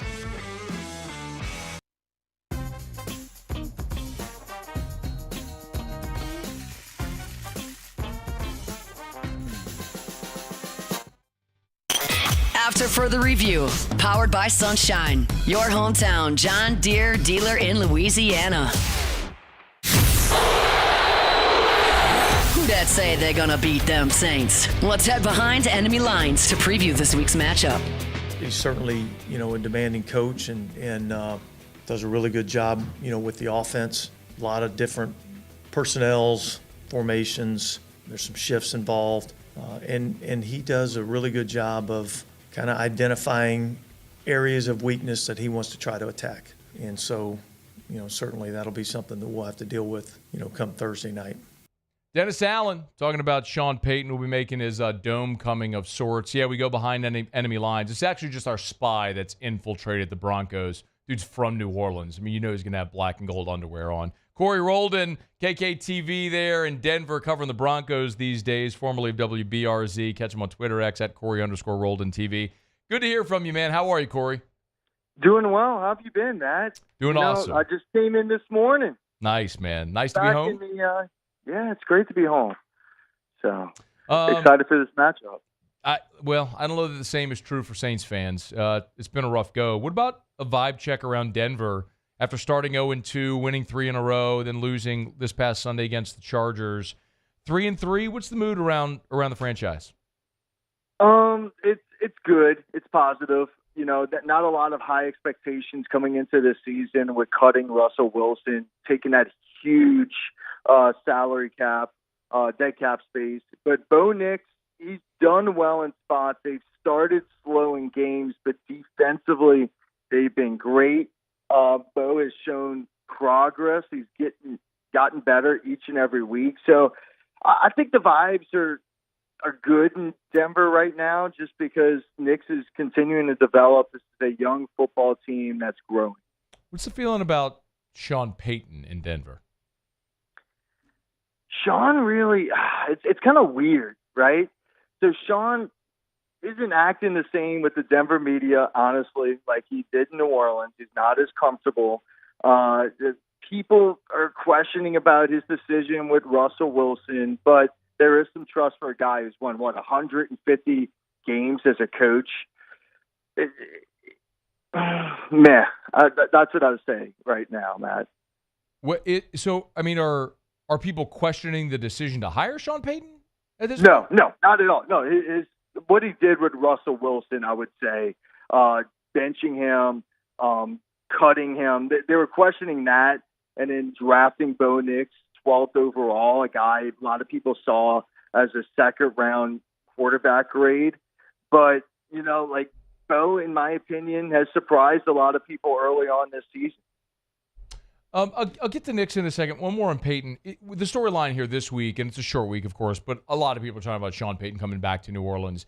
Is the Sean Payton coming back to New Orleans storyline playing at all there in Denver? Yes. Sean got asked that a lot today. Actually, just a few minutes ago, he had like a 5-minute long answer on what New Orleans meant to him. Really good answer from Sean. He keeps saying, though, you know, he doesn't have time to think about it. It's a short week, but we all know Sean Payton, an NFL historian, has thought about this game a lot. Yeah. Let's talk about Bo Nix. 6 games into his NFL career, what stands out so far, good or bad? Bad. Sometimes accuracy, deep ball. Good. His playmaking ability, his ability to escape the pocket, not get sacked. Off-script plays he's been really good at. And he's also taken command of the offense, which is you don't see a lot for an NFL rookie quarterback. But right now he needs to get more consistent on hitting the receivers, and then his deep ball is just not there right now. What about targets? Well, we'll get to the defense in a second because that's been good. Yeah. But what about offensively? Who's there aside from Nix? Well, you got Cortland Sutton. He's a possession receiver. But outside of that, Matt, that's really the problem of this offense. They don't have anybody who can, like Rashid Shaheed could take the top end out of the defense, or somebody can break a bunch of tackles. There's just not a lot of playmakers. Javonte Williams tore his ACL 2 years ago, and he hasn't been the same guy since then. Jaleel McLaughlin, undrafted back 2 years ago, hasn't been that great. Josh Reynolds just went on IR. There's just not a lot of weapons on this Broncos team, and that's something that I think they're going to need to address in the offseason. We're going to see a little Jordan Humphrey make plays? Yes, little Jordan Humphreys does get some targets. Sean loves little Jordan. He loves a lot of former Saints. Yeah, there's no doubt about that. Cool. You got Adam Troutman. Oh, God. Yeah, I expect some triple reverse Adam Troutman, a Lucas Kroll pass in this game. Cory Roelen is our guest there at KKTV in Denver covering the Broncos. Now, flip it over. Denver's fourth in total defense, fourth in scoring defense. Why they've been so good on the defensive side?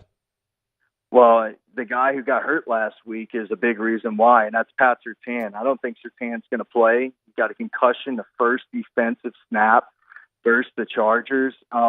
They've been great. Their two cornerbacks have been really good. Riley Moss as well, second-year cornerback out of Iowa. Defensive line, they're deep. Jonathan Cooper, Nick Bonito, John Franklin Myers. Zach Allen has been a monster up front. They're just a lot of depth with this defense. They're aggressive. Vance Joseph is calling a lot of blitzes. But, Matt, I will say this. Things changed when Pat Surtain went out the game, right? They moved from man. They moved to more zone. And Justin Herbert picked them apart last week. So I'm interested to see with a rookie quarterback, do they start blitzing more and get back to that aggressive play without Surtain? Yeah, the good news for Denver is that Justin Herbert doesn't play for the Saints. Yeah, they're gonna face a rookie quarterback making his second start, and the Saints might be without their top two receivers. It may be one of those really ugly Thursday games that have become so commonplace for so long with two offenses that might struggle to get going. What about in the third phase, man? How are the Broncos and special teams? Well, you got Will Lutz. He's missed one That's right. this season. That's right. All the former Saints. Yeah. Will Lutz, baby. Will Lutz has been really good. I think he's 11 for 12 this year. You got Dixon, who's a good punter. Their returners, Marvin Mims. I mean, really haven't seen a lot of them actually returning this year, punts or kicks, but he was a Pro Bowler a season ago as a rookie. A ton of Saints, by the way, man. Just like thinking about this, Malcolm Roach on the defensive line. They got. Did they bring Jonah Lance Moore Ellis out of retirement? Oh yeah, you need Colston, Jimmy Graham. Why not? But yeah, just dude, this game's going to be fun just for that aspect. Lutz and then Peyton, all the former Saints. That aspect, I think this is going to be a fun game. How big is for a Broncos team that's 3-3, and I would imagine it has playoff aspirations this year? Like we're looking at it from the Saints' perspective, Corey. If you fall to 2-5 mathematically, it's just hard to imagine an opportunity to dig yourself out of that hole. How big is this one for Denver as far as a game they feel like they can probably get on the road to get them above 500? Yeah, it's big. They got two home games coming up. This is a team that before the season, Vegas projected them to win 5.5 games. So already at 4 through 7 weeks would be great. You're in the race to get a wild card spot at that point. You're 3-3. The other team ahead of you is the Chargers at 3-2 in your division. So it's a big game. That's what Sean Payton has tried to emphasize in his press conferences. It's like, I get all the emotional aspects of him coming back to New Orleans, but the most important thing is getting the 4th win. What spots you going to hit while you're home? Oh, man. So tomorrow I am going to be going to Desi Vegas, of course. Nice. And then we're going to be going – I got to go to Cafe Du Monde, got to get some beignets. All right. And then walk around Royal a little bit. And then after the game, I'm going to stay here a little bit. Then I'm going to hit up Chapel. All right. Yeah, you're making the most, man. Dude, you know what? You got to get a little time off, a little weekend. No Broncos game on Sunday. So. Oh, that's true, man. So you get like the long weekend. So are a lot of the other Denver media, are they tagging along with you, or are you just going to see family, or what? No, I'm seeing family. This weekend's all about family. Got to go see my friends, godchildren, my parents. So. Yeah, man. Cory Roelen, KKTV there in Denver. New Orleans born and raised, man. We got to know him here at WBRZ. 504, you heard? Hey, hold cross, baby. Go Tigers. Are you gonna drop? Hey, we beat Jesuit. Are you dropping a who dat? Who dat, baby? Always who dat. All right. I can say it here. Nobody's gonna tattle on me, but definitely might be some Saint stocks or something hidden away. Yeah, this is going on YouTube, Corey. Everybody in Denver is going to know that you're a gigantic homer that hates the Broncos. Cory Roelen. Hey, man, thanks for the time. Good to catch up, bud. I appreciate you. You got it, man. We'll see you. That's Cory Roelen. It's AFR. We're brought to you by Michelli Weighing and Measurement. Michelli.com, Michelli.com. Locations from sea to shining sea, more than 30 locations across a dozen different states. If you weigh or measure something, at Michelli, they sell, service, and rent the products that you use to weigh and measure. ISO 17025 calibration is available. They got electronic calibration, force, lab balance, mass, physical, dimensional, pressure calibration. Just go to the website. I can sit here and read it all off for you. I could tell you about the dozens of different industries that they service. But the bottom line is at Michelli, if you weigh or measure something, they sell, service, rent the products used to weigh and measure. They're our nation's largest distributor of scales. You could ship your equipment to them. They could come by your office and pick it up for you. They can even come calibrate on site. Maybe you have equipment that can't leave or you don't want to leave your facility. Michelli has their mobile calibration labs. It's Michelli Weighing and Measurement. Michelli.com. Michelli.com. At Michelli, we show the world what measurement can do. All right, it's after further review. When I got a quick break, Sean Salsbury in 30 minutes. Some bold projections out that actually have the Tigers in the college football playoff. We'll get to that. And something we did not get a chance to talk about yesterday was Brian Kelly responding to the lawsuit from Greg Brooks. Thought on that as we return. It's AFR. After further review. Get Gordon, get it done. Gordon McKernan, Injury Attorneys. You've been injured in an accident. It's not your fault. Do what injured people in our state have done for 3 decades. Get Gordon and get it done. You can always go to getgordon.com. It's getgordon.com. I always encourage you as well to go check out the Gordon Gives page of the website. If you go to gordongives.com, you'll see about all the charitable initiatives that Gordon and his team do. You know, a lot of it is seasonal that we get to talk about, like the bike giveaway around Christmas, the laptop giveaway around graduation, of course, all the NIL deals that Gordon has done, but it's so much beyond that as well. I've told you I get to MC the Down Syndrome Awareness Group Buddy Walk every year, and Gordon's been a great sponsor of that event over the years. You can go to the website and see all the different ways that Gordon and his team give back to our communities, the communities that they serve. It's Gordon McKernan Injury Attorneys. Go to getgordon.com, getgordon.com. You've been injured, you know what to do. Get Gordon and get it done. I've been doing business with Luba for 25 years. They're dependable, trustworthy. It's just the attention to detail with our clients. Our folks have years and years of experience. They're highly trained professionals, but many companies have that asset. What I'd like to think makes Luba a bit different is that we use those talents in a way that truly is dedicated to serving the needs of the folks who depend on us. Looking for the ultimate game day experience? Come to the Queen Casino in Baton Rouge. Wall-to-wall TVs mean you'll see every touchdown in HD. Place your bets and feel the thrill of every play with our DraftKings Sportsbook. The Queen Casino, where every moment is a win.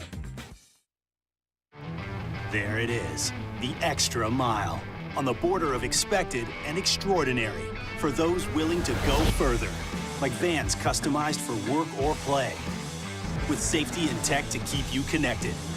Supported by a 5-star sales, service, and finance team, and backed by the 1-star you know. So go the extra mile. It's never crowded, because so few have what it takes to go there. Mercedes-Benz Vans.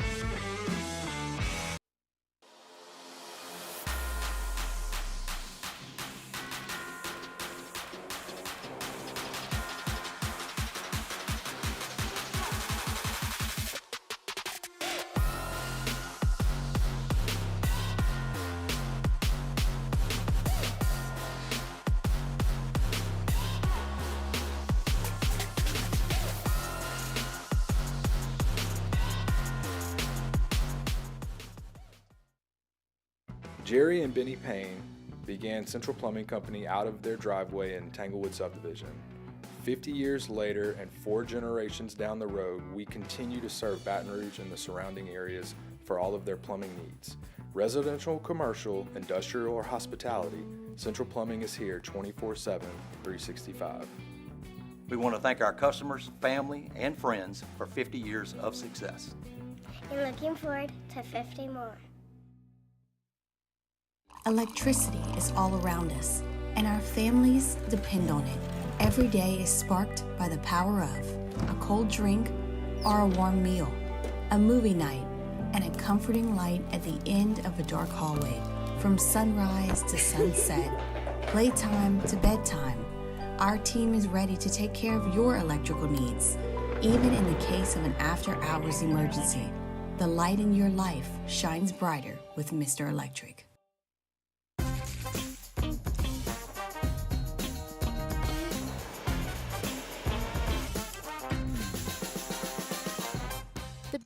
After further review, powered by Sunshine, your hometown John Deere dealer in Louisiana.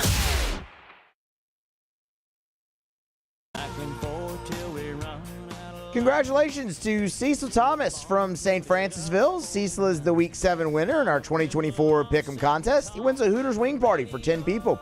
Don't forget to make your picks for Round 8 by Thursday at noon.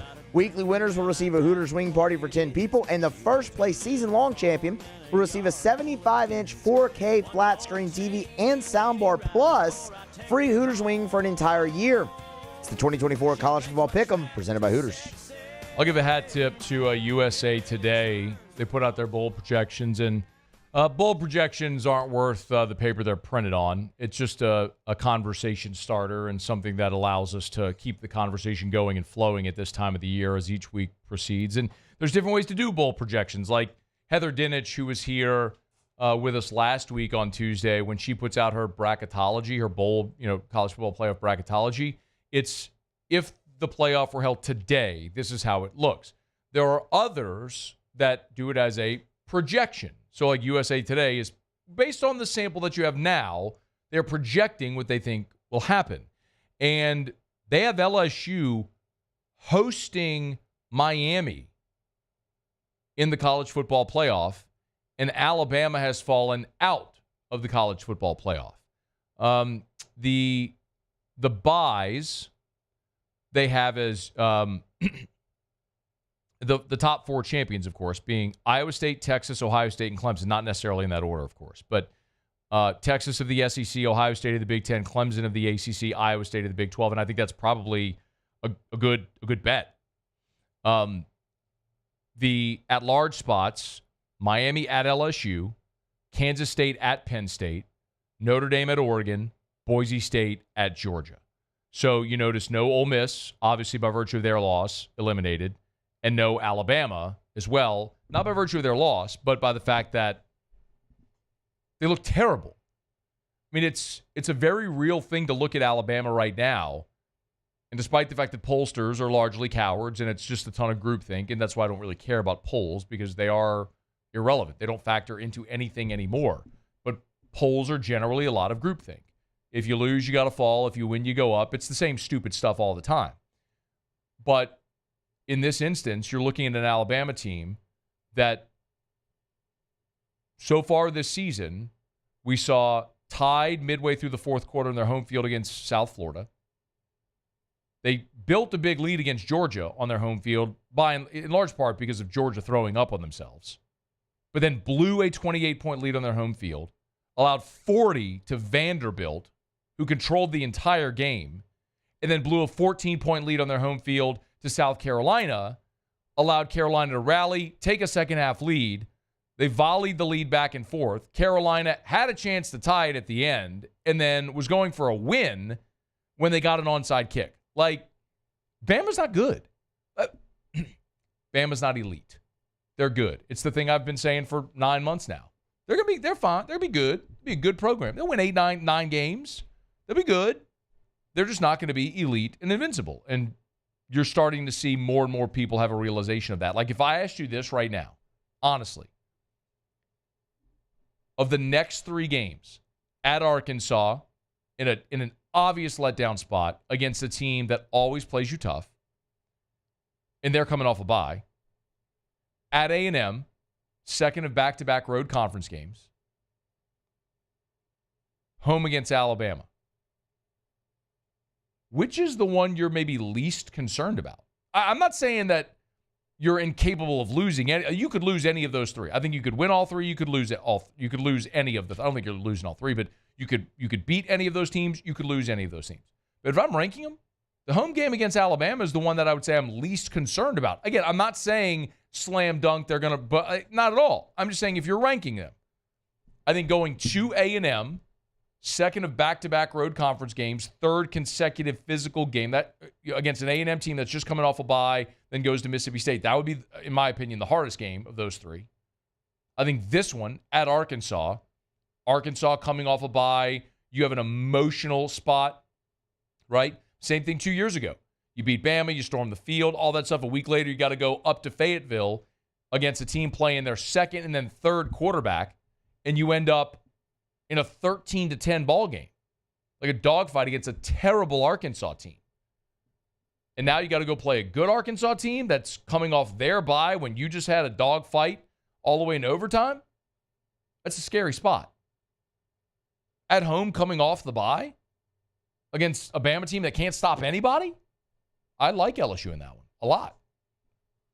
So, yeah, hat tip to USA Today. I think they got it right. Interesting. They got Boise as the G5 representative. Again, Georgia LSU as the only SEC at-large teams, and then Texas. So they have 3 SEC teams in the college football playoff. Y'all, listen, it's a long way to go, and a lot's going to change. We know that. A lot's going to change literally the final week of the season. But the math I've shared with you over the last decade is true. If you look at the last decade of the college football playoff, there's only 3 times in 10 years the SEC would have gotten 4 teams in. And in 2 of the years, they would have gotten 1. In 2015, 2016, Bama was the only team in the top 12. So, listen, we'll see. I mean, the sample size will grow, and we'll learn as we go along. But everyone that's just assuming the SEC is going to get 4, 5, 6 teams in, the league cannibalizing itself, that's a real thing. Parity across college football is a real thing. But as of today, is it realistic to think LSU could be a 10-2 team and in the playoff? Yeah, not just in. They have USA Today has LSU playing the 8-9 game as the 8 seed and hosting Miami. Can you imagine Miami at LSU in a college football? Like, who in the world would not? I still cannot fathom any human being who loves college football who is still pushing back against a playoff. All this has done is created more intrigue. It's created more intensity. I saw one projection today. Actually, I think it was our guy, Chris Marler, who does our bowl projections, who had LSU playing at Penn State. And I'm like, man, this is why the playoff needed to expand. LSU at Penn State in a January game, that's phenomenal. And an LSU fan replied to me, he's like, no, it's terrible. It'll be freezing cold, and the offense will be on ice. I'm like, great. All the more reason to want to play a home game or get a bye. It doesn't change the importance of the games. It just changes what you're playing for. You could be playing to get in. You could be playing for a home game. You could be playing for a bye. There's a lot of different things that you could be playing for there at the end of the season. But it adds more layers of intrigue for more teams, which is a good thing. All right, it's After Further Review. We're brought to you by First South Farm Credit. Brian Kelly did talk about Greg Brooks. I want you to hear that, and I'll react to it here in just a quick second. The lawsuit, I should say. We are brought to you by First South Farm Credit, firstsouthland.com. Hey, if you're thinking of buying land, your first call should be to First South Farm Credit. When I first met with Ben and with Tim over at First South Farm Credit, one of the things they told me this story.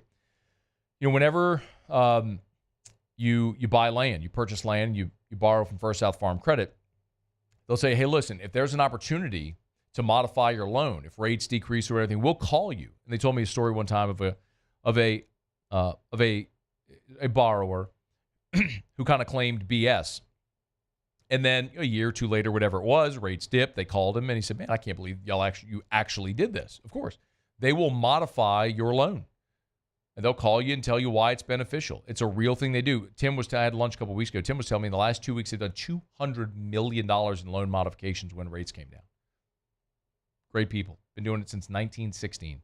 Thinking of buying land? Your first call should be to First South Farm Credit. firstsouthland.com.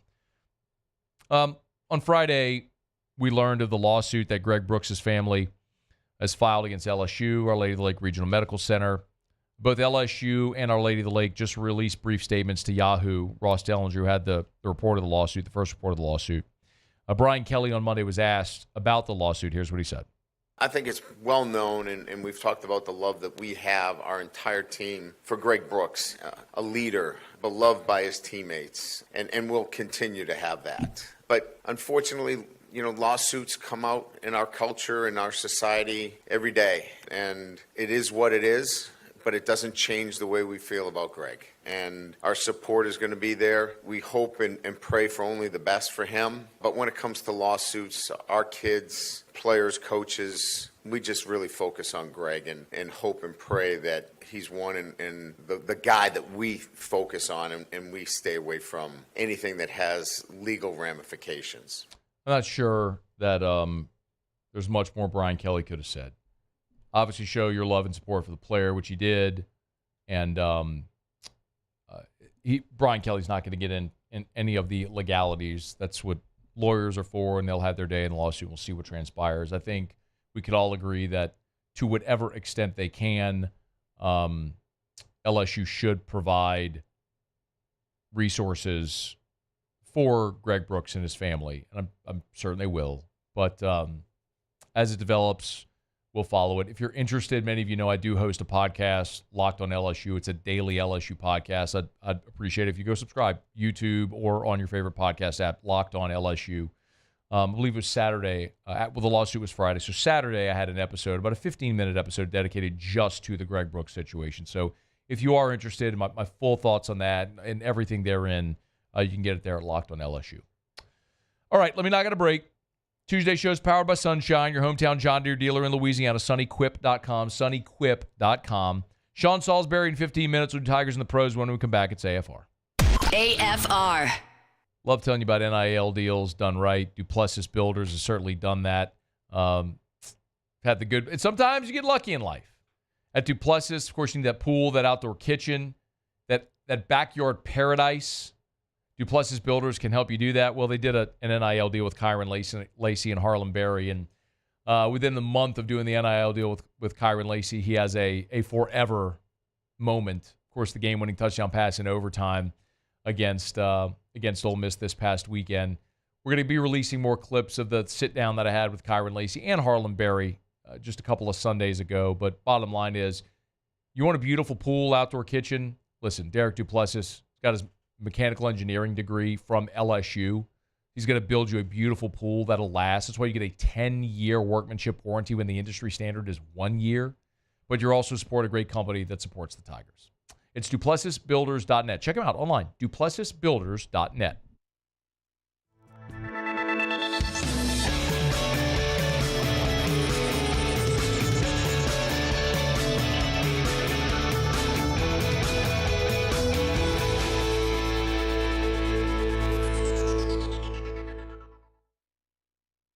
It's an everyday thing here. We work horses in the mornings and we work on the property during the day, and without these John Deere tractors, it'd almost be impossible to keep up with the place. I've dealt with some of the other colors and stuff, and I never really got the response back that I get from John Deere, We really enjoy dealing with Sunshine. They're good people. They always check on us and make sure our equipment's running, and we love them. Flip the switch and learn more about what it means to be powered by Sunshine at sunnyquip.com.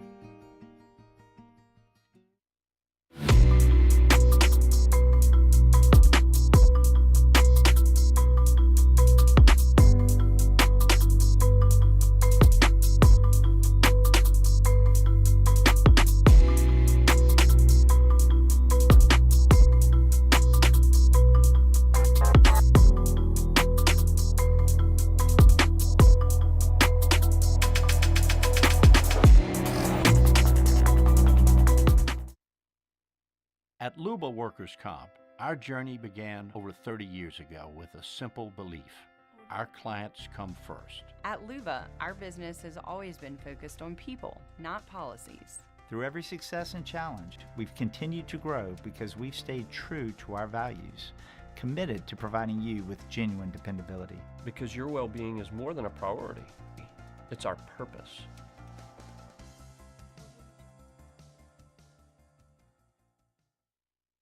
Gulf Coast Bank and Trust is giving our customers the power to bank anywhere, anytime during this challenging event. And we're right there with you. Our mobile banking app is a smart way to manage your money and time. Gulf Coast Bank and Trust, the bank that cares about you. BRAC teamed up to reimagine your parks, and you imagined big. With your help, we went to work, creating 12 beautiful community parks across the parish. A family-sized water park, miles and miles of trails, and parks just for your dogs. There are more places to splash, to explore, to run wild, and even soar. You imagined, we delivered. Gold. BRAC, your #1 park system in the nation. Hey, it's Matt Moscona. For years, you've heard me tell you about Insurance Network of Louisiana, helping you find better coverage for less money. But it's not just for your home and auto. They also offer commercial properties. So, retail stores, professional offices like doctors, dentists, attorneys, clothing boutiques. Insurance Network of Louisiana can find you better coverage for less money. After further review, powered by Sunshine, your hometown John Deere dealer in Louisiana. She says she's got a dream and I ask what it is. Sean Salisbury in about 12 minutes from right now. Can't wait to get his take on Spencer Rattler's debut, what we can expect on a short week, some of the challenges therein. Of course, Garrett Nussmeier after his big night, over 300 yards passing, of course, the game winner against Ole Miss. We'll get into all that. Right now, Muso, Tigers in the pros. Tigers in the pros. They still bleed purple and gold. They're just really rich now. All right, we got a couple storylines transactionally to get to out of the NFL. Let's start with the good news. The Kansas City Chiefs have activated Clyde back to the 53-man roster. Great to see, man. Of course, look, Clyde went through the battle with PTSD. He's been obviously extremely vocal and on the record about that. Started the season on a non-football injury. Was designated, began his 21-day window right before the Saints game. So, leading into Monday Night Football. Didn't play against the Saints. Didn't play last week. But now, Clyde Edwards-Helaire back with the new Kansas City Chiefs. And Andy Reid saying, quote, "We're awful glad to have him here." They need him. Running back's been a problem so far for the Chiefs. Now the not-so-good news from the transactional side. And this is baffling to me. Tom Pelissero over at NFL Media reporting that the 49ers have released Terrace Marshall from the practice squad. It's just really surprising that Marshall's not been able to catch on anywhere. Of course, you'll remember, was drafted by the Panthers out of LSU in the 2021 draft. Spent his first 3 seasons in Carolina. Started his 4th season there, but was released by Carolina to training camp. Picked up by the Niners. Everybody thought, we had given you some reports that eventually he would just be elevated. Not so, and now has been released. So next destination looms for Terrace Marshall. When we know what it is, we'll pass it along. And finally, we'll wrap it up here with some preseason NBA action. The Brooklyn Nets, LSU North, were on the court last night against the Wizards. Ben Simmons, 13 minutes of action, 11 points, 5 boards. Did he? No. He didn't even attempt one, but he was 5 of 7 from the floor. Really solid. See if Ben can put it together, man. Have a healthy season. I know that'd benefit the Nets greatly. And then, of course, Cam Thomas was doing the thing that he does where he just scores a bunch of points, 17 of them in 24 minutes. He would add 5 rebounds. He did attempt the threes for Brooklyn, 50% from behind the arc. That's Tigers in the pros. Presented by Lee Michaels Fine Jewelry, lmfj.com. Gentlemen, as we inch closer to Christmas, closer to the holidays, the time a lot of you like to get down on bended knee, profess your love, and ask the forever question, let Lee Michaels help with a beautiful diamond from Lee Michaels. If they don't have what you want, they can get it or they can make it. You see, when you go to Lee Michaels, it's the perfect sort of sweet spot. It's not the cookie cutter of a box store. And when you talk about some of the small boutique jewelers, they maybe don't have the selection, and certainly the prices are going to be higher as well. You want the selection of a giant store and the pricing because they buy in bulk. You want Lee Michaels, and of course, you always get the Lee Michaels experience. 9 locations: Baton Rouge, New Orleans, Lafayette, Shreveport, and online at lmfj.com. lmfj.com for Lee Michaels Fine Jewelry. Sean Salisbury's going to be here just after the top of the hour. One of the big stories today that we haven't gotten a chance to touch on yet is the Davante Adams news. Finally came to a head earlier today. The Adam Schefter had the report that Davante Adams is heading to New York to join the Jets. Davante wanted to be paid, which he was in Las Vegas. I think he wanted to be the man and not be an Aaron's shadow. And he went out to Las Vegas. And sometimes I'm going to guess that when you get somewhere, you realize what you have when it's gone. And in this particular case, I think Davante Adams recognized, he knew it. I mean, they were close. Don't get me wrong, but boy, I didn't realize how good it was playing with Aaron Rodgers. And the two remained in contact. You saw the affection that existed between the two of them. Aaron's been recruiting him behind the scenes for over a year. You remember the comments he made at the golf tournament this summer saying that basically he connected to the Jets to Davante Adams. And now the two sides get an agreement done to where Davante Adams is going to be winding up playing with Aaron Rodgers again in New York with the Jets as they attempt to save their season. For what it's worth, Rodgers, today was his day on the McAfee show, and it was a pretty funny moment. Rodgers was speaking to the guys, and you could hear a door creak open, and then into the shot came Davante Adams over Aaron Rodgers' shoulder. But here was Rodgers talking about on the McAfee show when he heard the news that Davante Adams had been traded to the Jets. Yeah, obviously I'm really excited. Love Tay. He's a phenomenal player and a dear friend. It was a crappy day yesterday. Obviously, we had a real good chance to get to 3-3 and win a home game. Kind of gave that one away. I was pissed driving home through traffic. Had a couple messages. I was just not in the mood to talk to anybody. Got home and Tay had called me and texted me, so I finally called him back. And so about 12:30, 12:45 last night, I heard the news. You know, there's the other side of this, which is the Saints side of it, because it was a Saints-Jets battle for Davante Adams. And when you hear the compensation that the Jets gave up a third-round pick, a conditional 3, it's nauseating. But you also understand, like, people keep asking me, hey, do you think the Saints could get Ben Johnson? Ben Johnson's going to be a head coach somewhere in the league next year, but he's going to have better options than the Saints. That's the lot you're in when you're the Saints. You've allowed the franchise to erode the way it has. There's better options, even the crappy Jets. It's AFR. AFR. Brought to you by Shaw Bills Tire and Auto Service, ShawBillsTire.com. Locations all over South Louisiana and voted by Modern Tire as the dealer of the year. Miss Beth Barron, congrats. Continue to shout her out. They opened up their doors back in 1968. Mr. Charlie said, we're going to sell name brand tires at wholesale prices. We're going to treat people like family and keep them coming back year after year. And that's been the case now for more than 50 years. Shaw Bills Tire and Auto Service, ShawBillsTire.com, ShawBillsTire.com. Hey, look, if you need new tires, of course, they're going to sell you the best tires on the road at the cheapest price possible. But if you need an oil change, if you need your tires rotated, if your check engine light is on, if the brakes are squeaking, bring it to Shaw Bills. You can schedule your service online, or you can just bring it on in there. They're going to do everything they can to treat you right. They'll never upsell you or upcharge on anything. You're going to leave feeling great. And, of course, they'll do great work. ShawBillsTire.com. Shaw Bills, we keep you rolling.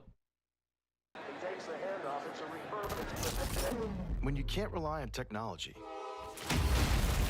you can rely on Mountain Cold Refreshment. Dave's back on. Coors Light. Choose chill. Bayou Chrysler Dodge Jeep Ram has back-to-school savings like $16,000 off 25 Ram 1500 trucks. We're open for business in our beautiful new showroom and taking $16,000 off. All new Bayou vehicles come with a complimentary extended warranty. The crew at Bayou Automotive is going to do right by you. Gulf Coast Office Products is a nationally recognized Savin office equipment dealer based right here in Louisiana. Over 100 employees strong, Gulf Coast has the boots on the ground to support all vertical markets, from education, engineering, legal, and finance. With the latest in office technology, from desktop to production segment units, Gulf Coast and Savin have the perfect fit for you. Call 225-756-2644. That's 756-2644 for Gulf Coast Office Products. The Windsor Senior Living Community in Mandeville, Louisiana is a beautiful, vibrant apartment community geared toward seniors. They are nestled right in the heart of Mandeville, where seniors live a more carefree lifestyle in spacious apartments with the peace of mind that comes from having a little extra help. Call the Windsor at 985-624-8040 to schedule a lunch and tour. Come see how the Windsor can be your passport to peace of mind. I've been doing business with Loomis for 25 years. They're dependable, trustworthy. It's just the attention to detail with our clients. Our folks have years and years of experience. They're highly trained professionals, but many companies have that asset. What I'd like to think makes Luba a bit different is that we use those talents in a way that truly is dedicated to serving the needs of the folks who depend on us. Dylan Cruz here to tell you about Six Rings Baseball and Softball Camp. If you live on the North Shore and play ball, go to Six Rings Camps with former LSU assistant coach Dan Canaveri. His knowledge is second to none, and your child will improve and have fun doing it. Camps were held at Coquille Park and Six Rings Academy in Covington with 4 sessions over the summer. Full day and morning only sessions are available from ages 7 to 13. Go to sixringsbaseball.com or call 985-206 9096. Learn the game to love the game.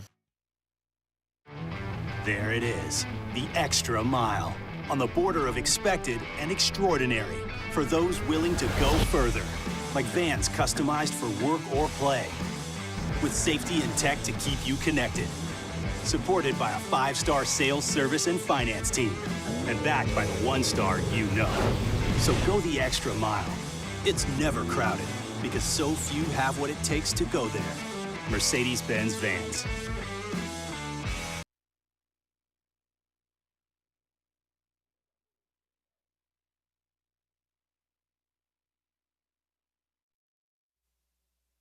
This is SportsCenter. I'm Doug Brown. The Jets get wideout Davante Adams in a trade with the Raiders today. Las Vegas gets a third-round pick in return. ESPN's Jeff Saturday says Jets quarterback Aaron Rodgers needs to take advantage of this trade. He's got to go do his part, because the last 2 weeks he's had opportunities and they have failed at these opportunities. So whether it's miscommunication, Davante Adams is going to walk in the room and he's going to have to be that guy that was 4 years ago or 3 years ago with Green Bay. It's a massive pickup. I want to see it in action. Jeff Saturday on First Take. The Jets will also allow holdout D lineman Hassan Reddick to find a trade. Another deal today. The Bills get wideout Amari Cooper from the Browns. Buffalo also gets a 6th-round pick.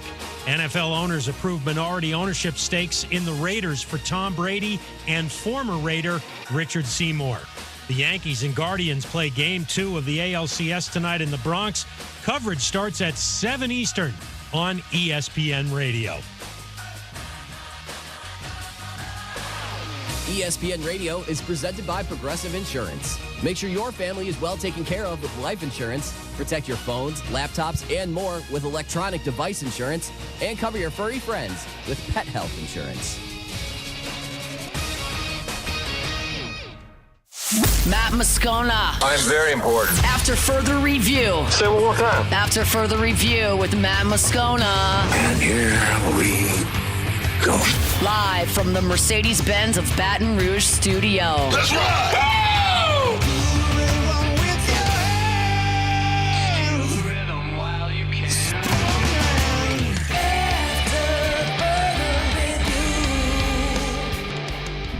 Hour 3, off we go. Welcome aboard. Glad you're with us. It's AFR, powered by Sunshine, your hometown John Deere dealer in Louisiana. I'm Matt. This is Shaq O'Neal, and I hate Matt. Paul O'Neal. They're chanting Paul O'Neal's name.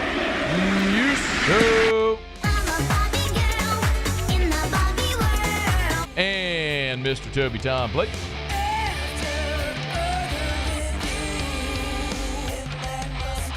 All right, we're here. Glad you are as well. 5 o'clock quitting time. Glad you are driving home with us. Get the Otter Locks a bit later this hour. A lot going on as it's a compressed week for the Saints. Will play on Thursday. And, of course, LSU after their big win. Emotional win. Got to get ready to take on Arkansas. Love calling on Sean Salisbury. Joins us every Tuesday here for a couple of segments. Talk some football. He's on Twitter, X at Sean Unfiltered. Y'all get him there. Sean, we appreciate it, man. How are you?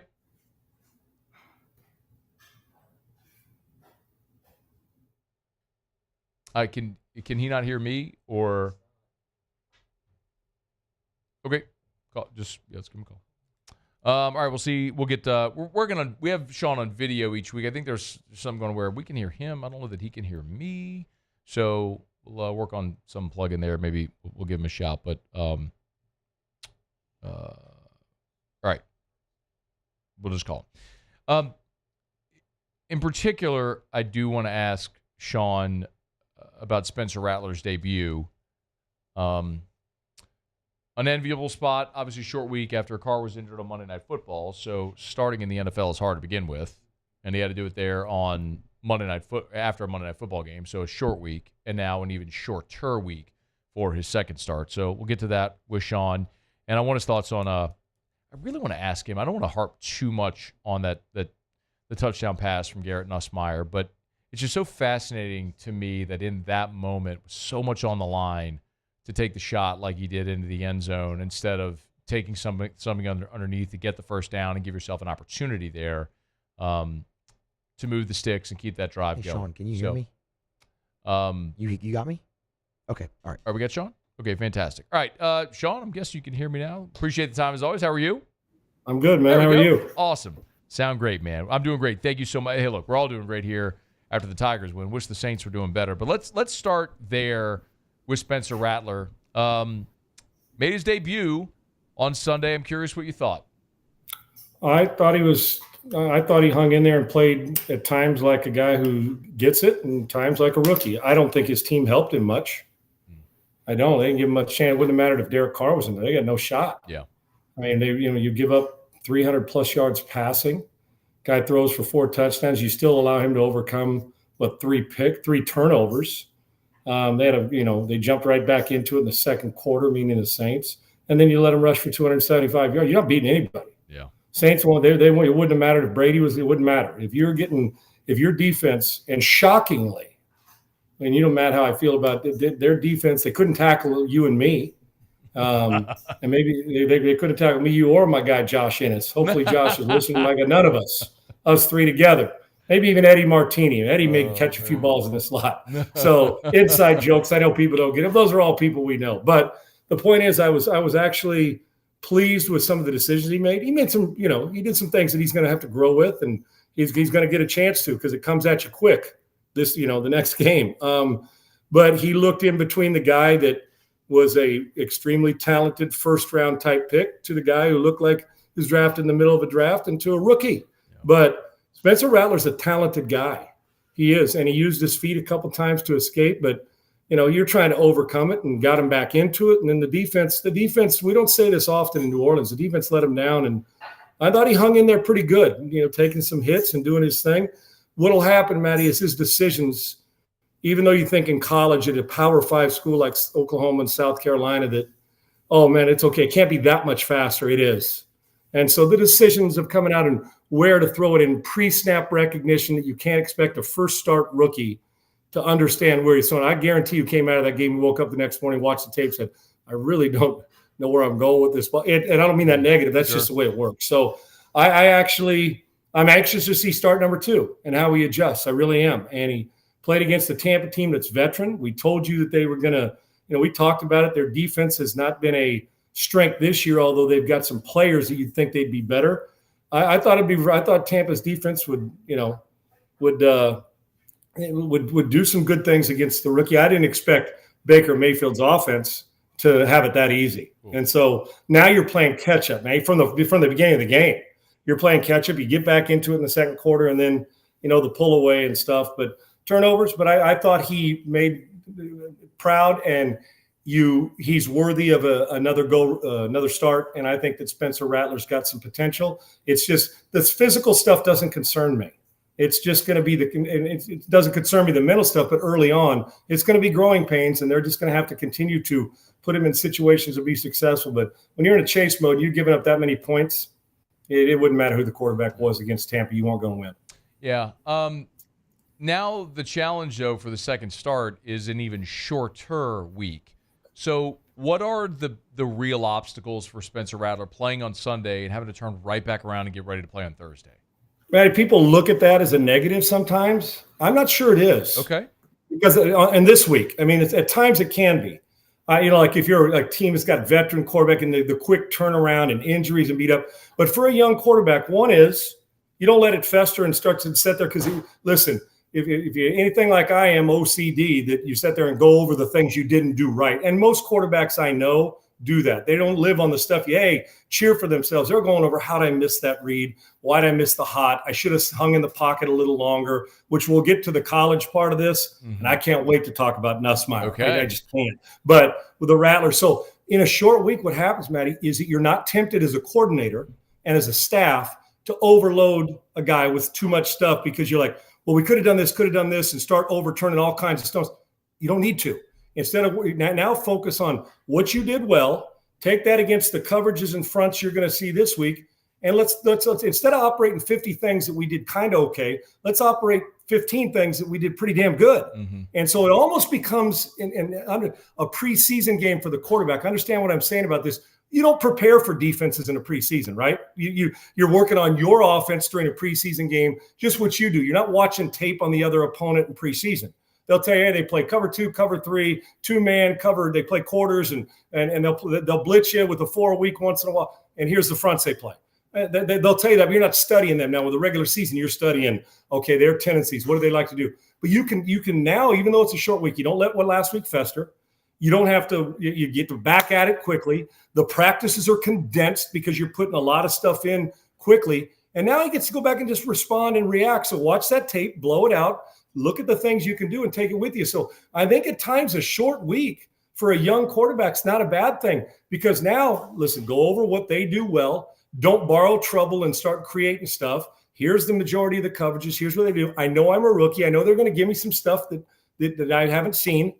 Now just be a football player. At times it happens to all of us. Now just make me a play, or don't make me a play that's negative. Throw the ball out of bounds, we'll tee it up again. Just don't, I wouldn't tell them, just don't lose it for me. But in my mind as a quarterback, I'm thinking, and when the plays are there, let it rip, but just don't put my team on a short field bind for the other offense. So I'm not so sure a long week is necessary to give the guy another week, because listen, he's overwhelmed. He's going to be overwhelmed for a month. He's going to be overwhelmed for 6 weeks or the rest of the year, depending on Carr's health. He just is. So what you do is show us what he's not overwhelmed with, and then according to the coverage, put in 2 or 3 formations for one play. Okay, we're backed up. Here's what we like to do. We love Spencer loves this play. All right, now let's dress it up a little bit. Little window. We'll run this one out of trips and we'll motion. When we're at midfield on 3rd and 6 or less, bam, here's the formation. When we're inside the red zone, same play, dress it up to make it look different to the defense, but he's comfortable. So, and listen, and if you're not working on it in practice, don't run it. Run what he does and get Kamara going. They need to get the running game going to help him out and not be in a chase mode. So I actually don't think a short week's that big a deal, because I know as a young quarterback, you start to look and you're watching, you're thinking, oh, damn, they can do this. And you'll let one play or one defense you saw on tape affect, oh, my God, you're thinking, no. 2's cover 2 you saw in college, 3's cover 3, 2-man, zone blitz, all the things, depending on what you're going to see, and recognize that you are going to have conflict. They're going to try to do something different. But go back to basics. Play the numbers game. Count numbers in the run game, run away from them. And in the passing game, allow you to go through your reads without panic. It'll slow down for him in week 2, I assure you. Now, I don't know what the result's going to be, but a short week's not a bad thing for a young quarterback. I believe that. Sean Salisbury's our guest. It's easy, Sean, to kind of to look at the narrow focus of Rattler and the growth. When you pull back to the 10,000-foot view, you realize this is a 2-4 football team, and a lot of the calls this week have started, especially after you give up 51 about do you move on from Dennis Allen? Is now the time? Can you even dig yourself out of this hole, which seems unlikely? Do you think there is a time mid-season to make a change like that? I usually hate interim coaches, not hate them. Sure. Because here's what normally what ends up happening. We'll get an Antonio Pierce. You'll get a guy who posts his score, and the players rally around him, and there's a groundswell because you played pretty well, and there's a different energy that then he keeps the job. But it is rare. Interim coaches usually get fired, and then the whole staff goes with them. But every now and again, it'll happen. We see it, and we'll see what happens with the Jets. But if they play 500 football the rest of the year, they're going to find a new coach. The Jets are, regardless of what Aaron Rodgers wants. Yeah. They'll find a new head coach. So then you're going to say 3 coaches in 12 weeks. All right. When I do think it's okay is I thought that the leadership, I'm not sure the locker room was all bought in, even though you like Robert Saleh. It didn't feel to me like it was all bought in. So, okay, let's give another guy a go. If the team's not bought in, maybe they'll be bought into the interim guy because there's a different energy. I'm okay with that. I am. But to me, it's like, at least if you did it in the Jets, they did it early. You had 12 games. They lost last night. They're down to 11. Yeah. But now he gets a legitimate full season. What, an interim coach the last 2 weeks of the season? He's not going to make enough impact. He's getting fired. Oh, then I got to go get another one. And the other guy's got to go look for a job. So we had this conversation last year. Every year it comes up, and when they're struggling, Dennis Allen's got to go. That's the way it is. And you know how I feel about it. I think he's a great defensive coach. Yeah. I think something's missing when it comes to the head coaching part of it. I just do. I would have done it in the offseason, and I like Dennis. But hell, if I could, then I'd have hired him if I was a coach somewhere else to coordinate my defense most times. It's good. I would. But that's just like I'd ask if I'd have Saleh, if I'm D'Amico Ryans or something, I'd have Saleh come in and be a consultant and just stick on what you do, man, right now. You'll get another chance, hopefully, to be a head coach. I want that guy's brains that like Saban used to ball hog all those ex-coaches. Ball hog them. Go get them. But with Dennis Allen, man, I listen, I don't usually subscribe to interim coaches. I'm not in that, in New Orleans or in Baton Rouge and feel the pulse. And then the fans are saying I get an idea of it just from watching the performance. But remember, at the end of 2 games, though, Matty, Dennis Allen, boy, what a way to keep him. Man, we're headed. We're hanging up 90 points or something in 2 games.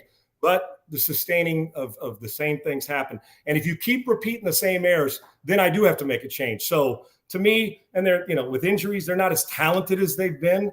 And so I think you visit it, but I would evaluate him hard every week. If it continues to go south, at least give the interim guy 8-9 games to do it, 7, 8, 9 games. Don't call him in December 15th, because no matter how good he coaches, he's getting fired. So I think it's something you have to evaluate. I don't usually like it, but you know better than I do being there and the pulse of what's happening on the practice field. You know when a guy's lost the locker room and lost the team. And if he does, it will show in the energy. I always say energy because, we could sit there and say body language. I'm talking about energy. You know when something's different. If the energy doesn't change and they continue to flounder, then you get after it and you're evaluating. See, I'm evaluating players harder now than I would if we were up 6-1 or 5-1. Why? Because I want to see who quits on me and who's going to quit on Dennis Allen. If they're quitting on Dennis Allen, that means they may quit on themselves. Yeah. So you evaluate the player, go to the trade deadline and do your thing, but also evaluate Dennis Allen. I think you have to look at it. I'm not ready to do it just yet during the season. If it goes like this, I would have done it last offseason. But that being said, I hate seeing guys get fired, but there's time when it's needed. And Dennis Allen's going to have to dig down deep and find a way to get the energy back. If not, in 3 weeks, they're playing like this, Carr or no Carr. Carr played in a few of those that they lost. So you probably have to make a change. The question is, Clint Kubiak, is Clint the guy that you trust, the young guy to go in there and gather the locker room? Who you're going to hire as the interim coach. But then again, he's going to have to do a lot of special things before he's out of the job too. Interim coaches usually aren't kept. Yeah. You talk about energy, allowing 277 rush yards. That's a bad look, man. And Matty, real quick before you go to break, I can handle a guy throwing for 500 on me. Like sometimes a guy gets hot, right? And you're not, if he's having one of those days and you got brilliant receivers that are running precise routes and finishing. Let me tell you the worst thing about it.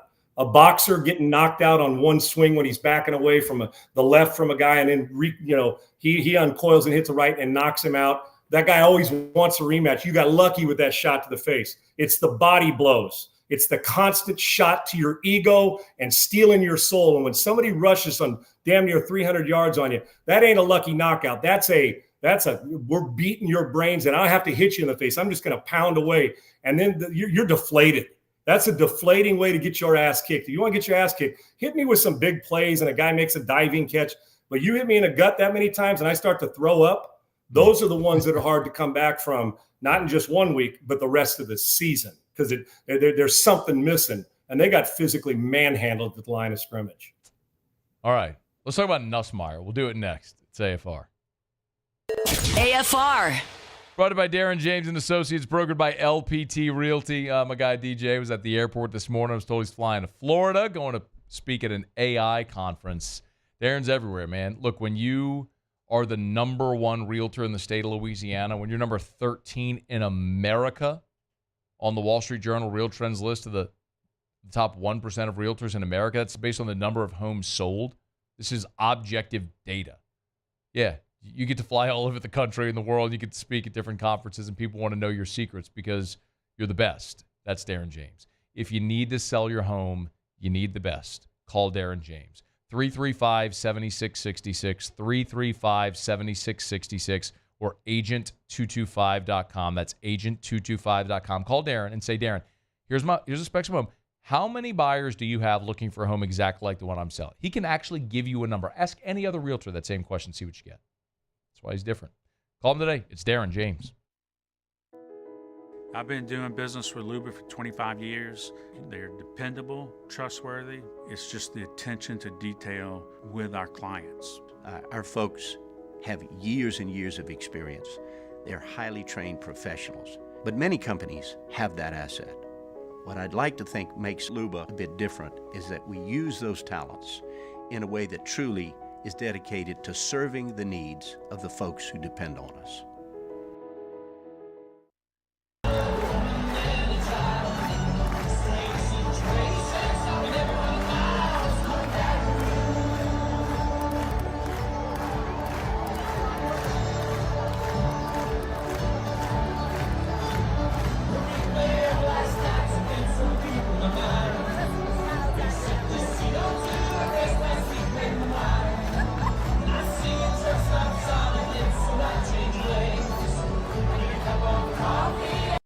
Gulf Coast Office Products is a nationally recognized Savin office equipment dealer based right here in Louisiana. Over 100 employees strong, Gulf Coast has the boots on the ground to support all vertical markets, from education, engineering, legal, and finance. With the latest in office technology, from desktop to production segment units, Gulf Coast and Savin have the perfect fit for you. Call 225-756-2644. That's 756-2644 for Gulf Coast Office Products. Jerry and Benny Payne began Central Plumbing Company out of their driveway in Tanglewood Subdivision. 50 years later and 4 generations down the road, we continue to serve Baton Rouge and the surrounding areas for all of their plumbing needs. Residential, commercial, industrial, or hospitality, Central Plumbing is here 24/7, 365. We want to thank our customers, family, and friends for 50 years of success. And looking forward to 50 more. Electricity is all around us, and our families depend on it. Every day is sparked by the power of a cold drink or a warm meal, a movie night, and a comforting light at the end of a dark hallway. From sunrise to sunset, playtime to bedtime, our team is ready to take care of your electrical needs. Even in the case of an after-hours emergency, the light in your life shines brighter with Mr. Electric. Breck teamed up to reimagine your parks, and you imagined big. With your help, we went to work, creating 12 beautiful community parks across the parish. A family-sized water park, miles and miles of trails, and parks just for your dogs. There are more places to splash, to explore, to run wild, and even soar. You imagined, we delivered. After further review, powered by Sunshine, your hometown John Deere dealer in Louisiana. She thinks my tractor's sexy.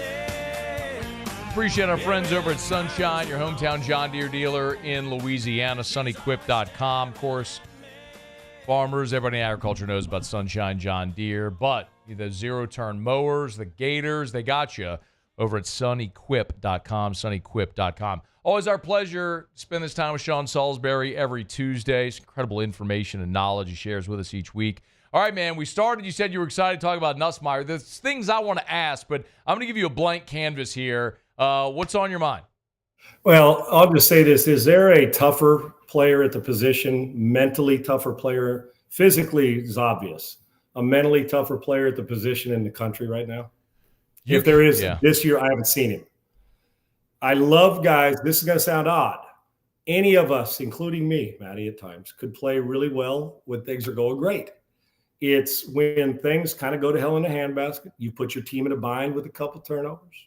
Do you still have the guts to find a way to get it done? I know that sounds cheesy, but find a way to get it done and get it done in big fashion in hostile situation, even though it's at home against a good team, and make it happen when it would have been easy after you start to struggle, get your head down and make a second interception, go to a third one.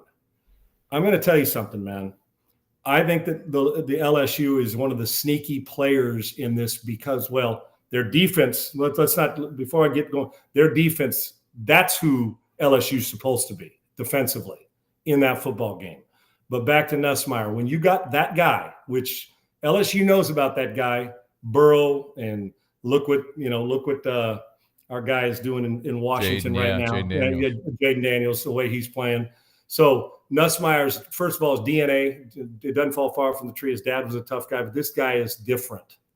And LSU's used to this, but the average fan watching it may not be outside of Baton Rouge. I'm telling you, to make some of the throws he made on late in that game on fourth down, to understand not just the physical part of it or where to throw it. Before I get to the one that took him to overtime, which I've watched 100 times, and I'm going to use it when I'm talking to my young quarterbacks as teaching material for how you throw the ball, which I try. I paint it to them. I paint it to my quarterbacks, that coverage and how you make that throw. And I'm using Nussmeier's that tape for it. But I go to overtime. First off, love the way you come out instead of run it, give me a quick. Let's attack them when they're just coming out of overtime, and let's let them get into overtime. Let's see if their defense is sitting on their heels. Are they ready for this? So you do the old stutter go. And here's the thing. When we run a stutter go in football, you know what we automatically think? is that you're going to run by the guy, so throw it to the back pylon. That's the first thought. Breaking the huddle, you think stutter go. We've run hitches. We've run underneath. They're expecting hitch to get a completion, move it down closer, slant route. It's stutter. Well, LSU, the Ole Miss guy played it right. So you come back out, you make a little pump fake, and the little stutter, the DB doesn't bite like you expect. A little bit, but gets out of his back pedal. And what's he do? Still stays in front of the receiver. So the normal throw would be throw it, but the defenders are still out in front of it, and it's a 50-50 ball, and you hope you get it, goes out of bounds 2nd and 10. What does he do? Underthrows it on purpose, because after he makes the pump thinking, I got to throw it deep to the pylon because he's beat the guy. Now we just drop it in the end zone and catches it because the guy's still in his back pedal or sitting on his heels on the stutter go. What's he do? He throws an underthrow because the guy played the stutter pretty good. Underthrows it. Guy overruns him. He's still thinking fade. Ball comes up short. You've seen it. And boom, ball caught, touchdown. Now really quickly, let me take you, and I could name a bunch of throws. The guts at the end of the game to keep making 4th down throws and keep being accurate and using his feet and using his arm to keep plays alive. I'm going to tell you, Matty, he's carrying 10-pound shot puts his balls, man. I'm just telling you. He just is. Those you use them in the Olympics because they are dangling, man, because he's got them. That it was 2-man, so people understand when we play 2-man in motion, the 2 corners and the linebackers underneath are playing man coverage. You're talking about now the 4th and 5. I'm talking about the one to get him to overtime, yes, the 4th down throw. Got it. And I had heard you mention, Matty, about why not get the 1st down. Yeah. Here's why, and I'm with you. I see too many, hey, it's 4th down and 2, throwing a fade out of the end zone, right? What are you doing? I see that in the NFL. Like, give me a high percentage. Let's live to play another down, and it's the last play of the game. Well, the game wasn't over, but it was a 4th down play, so you got to have big stones to throw it. Is when they play 2-man, what it is, folks, you're playing man underneath and 2 high safety, so you're guarding against the fade route because you can't throw it against 2 high safeties because they got each of them got half the field. The place to attack is the bender, the beater, the bender where it's a 2 deep is the middle of the checking down to the crosser in front of them, get the 1st down. Yeah. If it's 2-man, vertical routes on 2-man are hard. You want crossers or that bender versus 2 deep. So what they do is if you watch, they trail. They let the guy jump out in front of him. The underneath coverage guys trail because they know they got help over the top. They're guarding against any dig route, the deep end cut to take the pick that Brady and Breeze threw so well, the pick route, the mesh play. So what does he do? They run the inside slot bender, which is against 2 deep. I tell quarterbacks, and the greatest play in the red zone versus 2 deep is the 2 deep bender where the slot guy leans at about 10 to 12 yards, takes the middle of the field. Everything was wide safeties. You got all that opening. But the trail guy, if you look, when that ball came out of Nussmeier's hand, the receiver was not open.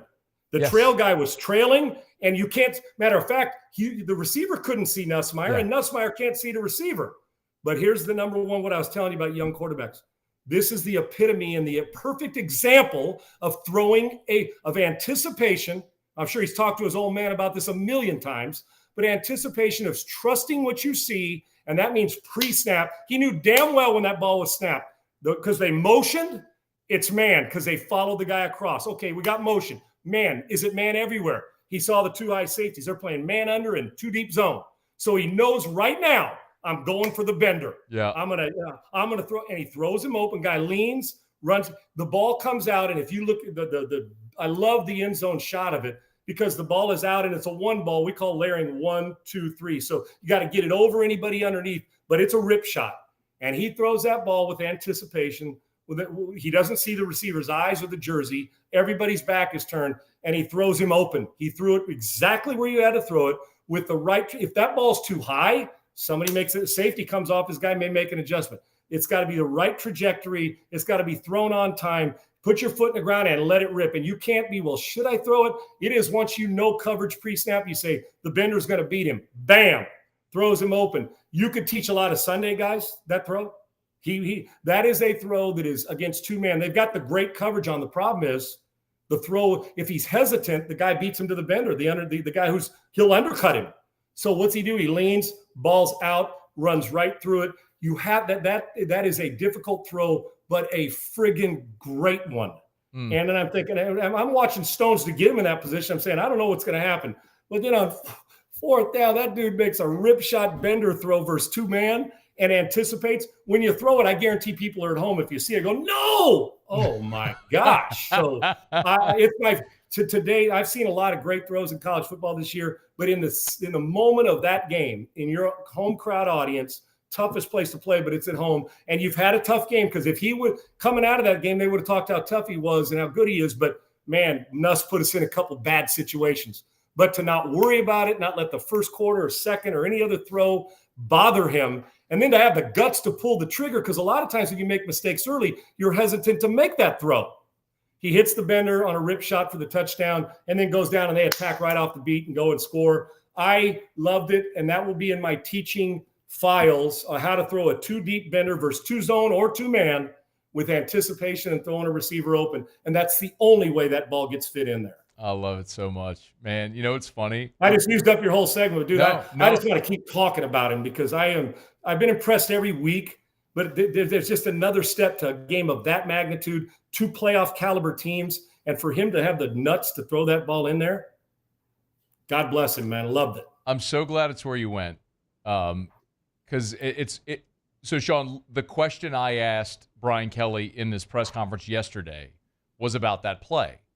And I asked him, I haven't heard what Brian said. I'm curious to see what. No, so that's why it's even good that you went that way, because I asked it as to say, look, it's 4th and 5.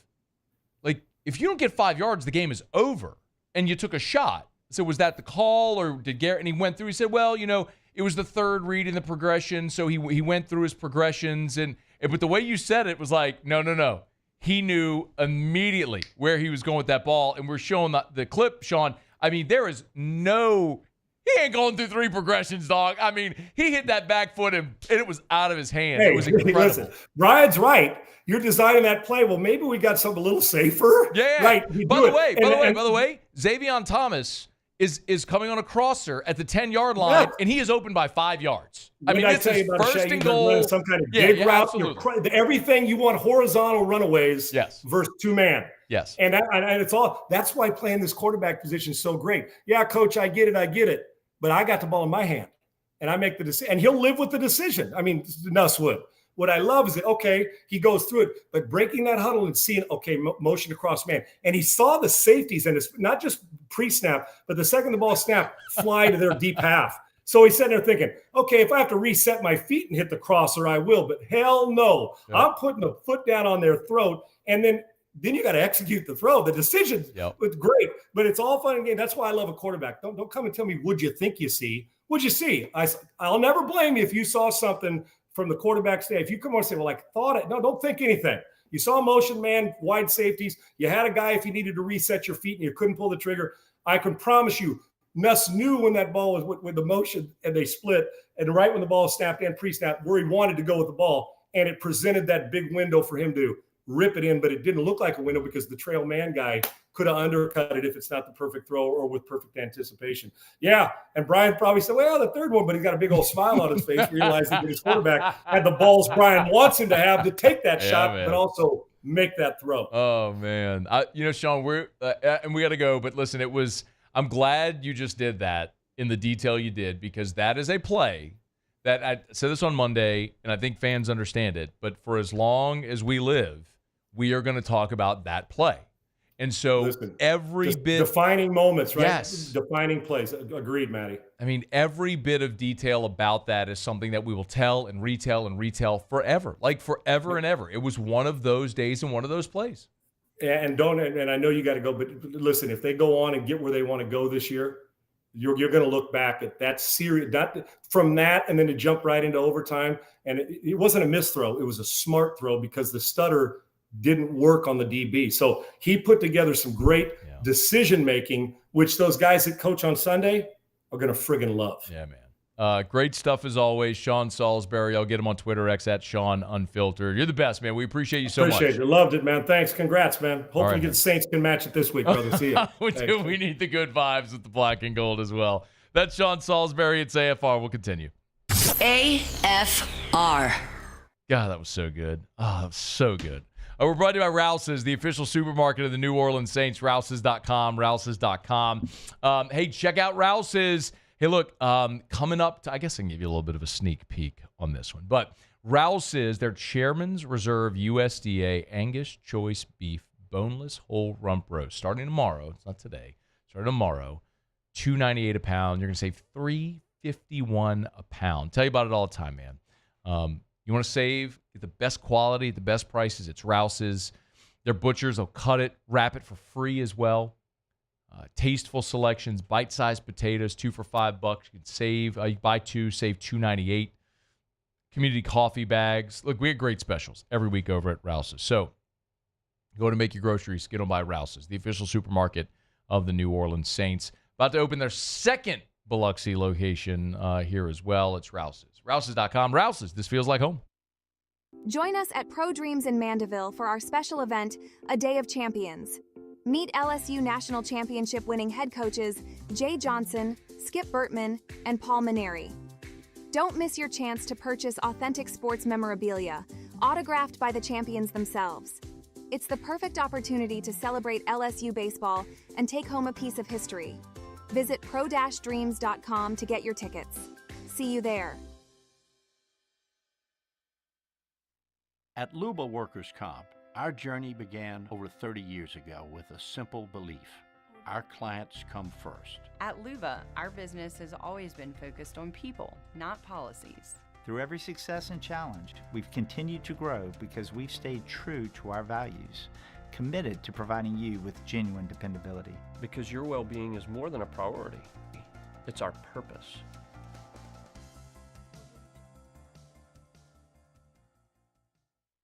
Hey, it's Matt Moscona. For years, you've heard me tell you about Insurance Network of Louisiana, helping you find better coverage for less money. But it's not just for your home and auto. They also offer commercial property. So, retail stores, professional offices like doctors, dentists, attorneys, clothing boutiques. Insurance Network of Louisiana can find you better coverage for less money. They service the entire state of Louisiana, and they're local. So call today at 293-0450 or lainsurance.net.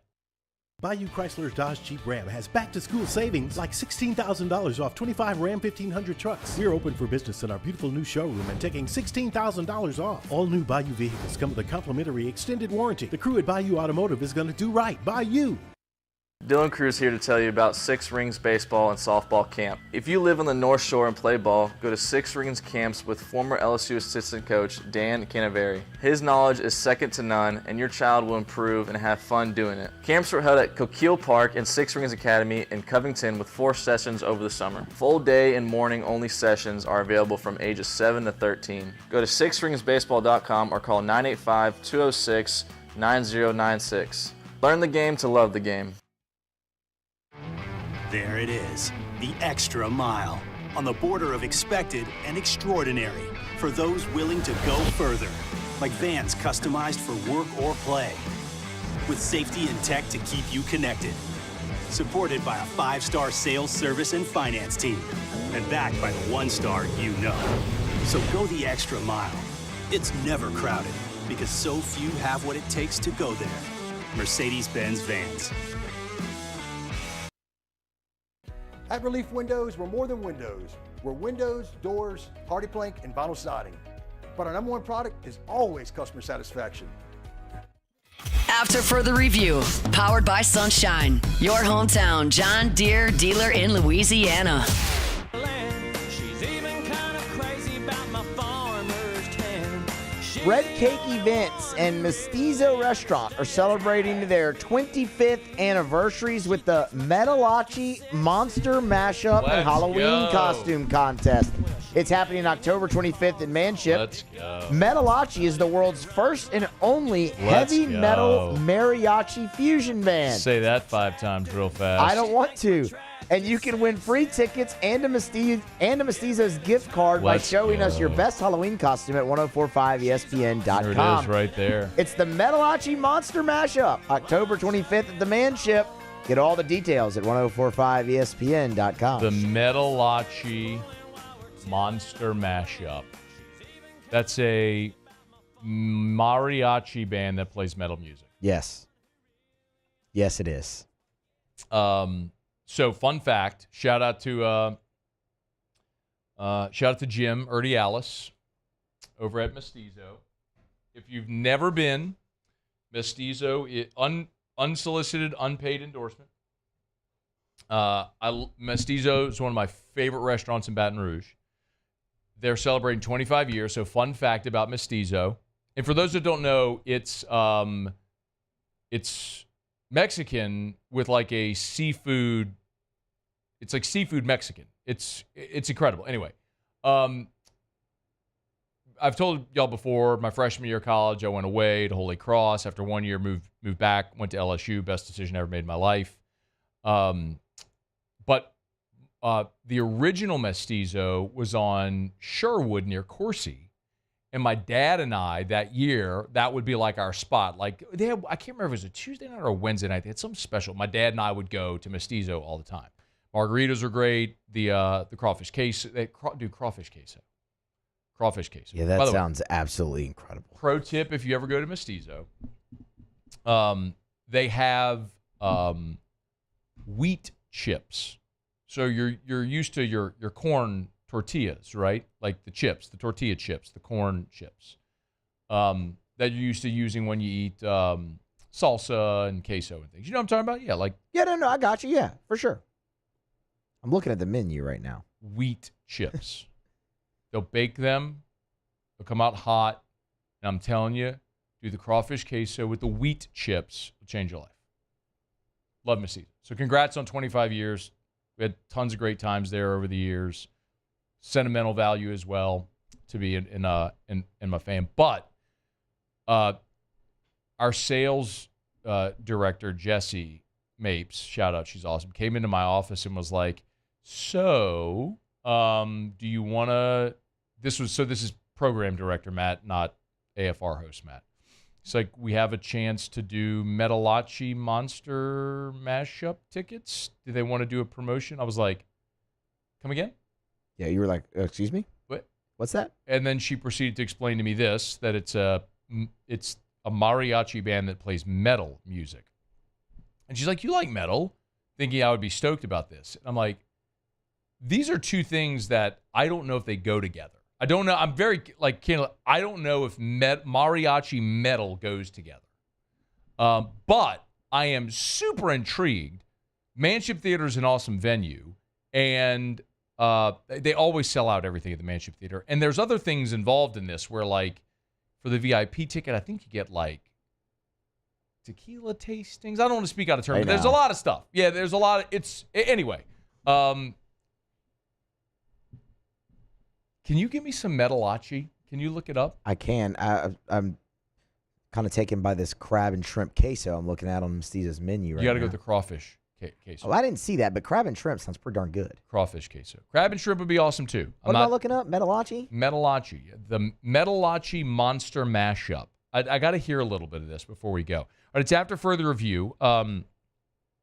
We went so long with Sean. I don't care. It's going to really condense us here, and then we got to get to Otter Locks. By the way, Jimmy's posts are up at LouisianaSports.net. Again, Otter Locks is always posted at LouisianaSports.net. You can wait, get it the last segment here on air, or you can get it earlier at LouisianaSports.net. Just go into the sports betting tab. Should be on the homepage as well, LouisianaSports.net. All right, brought to you by Parish Construction and Roofing, parishbuilt.com. Tell you every day, do business with someone you know. Parish Construction and Roofing, parishbuilt.com. Tell you all the time, if you're a commercial building and you need a roof repair replacement, we'd love to help you out. And a lot of business owners, you have that commercial property, or if it's a business owner or maybe a mixed-use development, whatever it is, any commercial building, you're thinking, man, that's such a massive cost to incur to replace the roof. That's so true. We can manage your roof for you at Parish.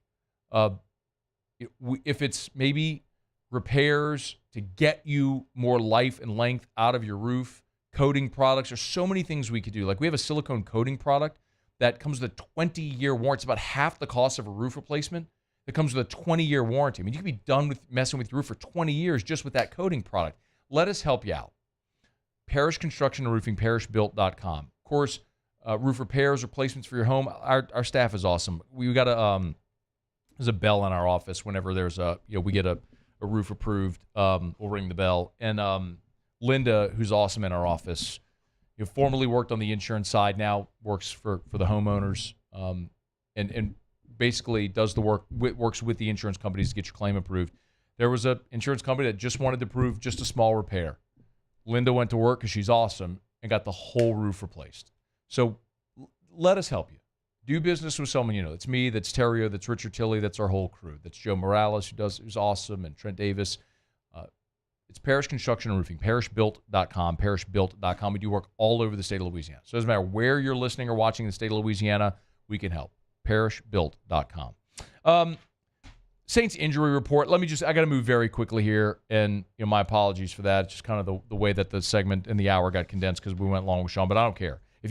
I'll tell you, if you're just jumping aboard and you missed Sean Salisbury talking about Garrett Nussmeier's throws, both the 2 touchdowns at the end of the game, the overtime throw, but also the play at the end of regulation, the 4th and 5. I mean, what did he say?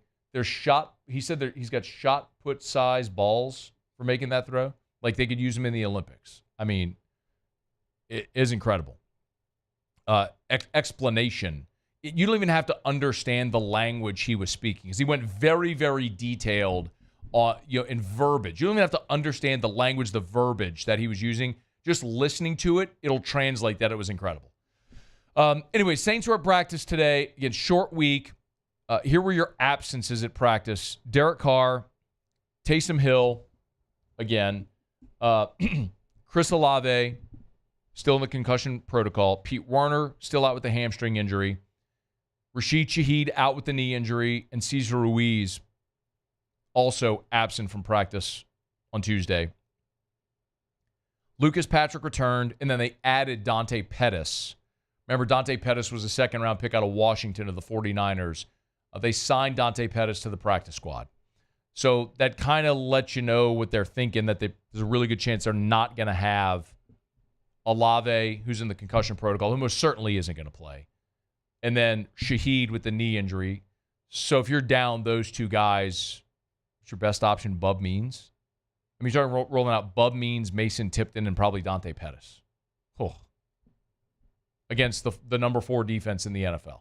Now, granted, Denver is likely not going to have Patrick Surtain, who suffered a concussion early in the game this past weekend against the Chargers, and he's in the protocol and likely isn't going to play either.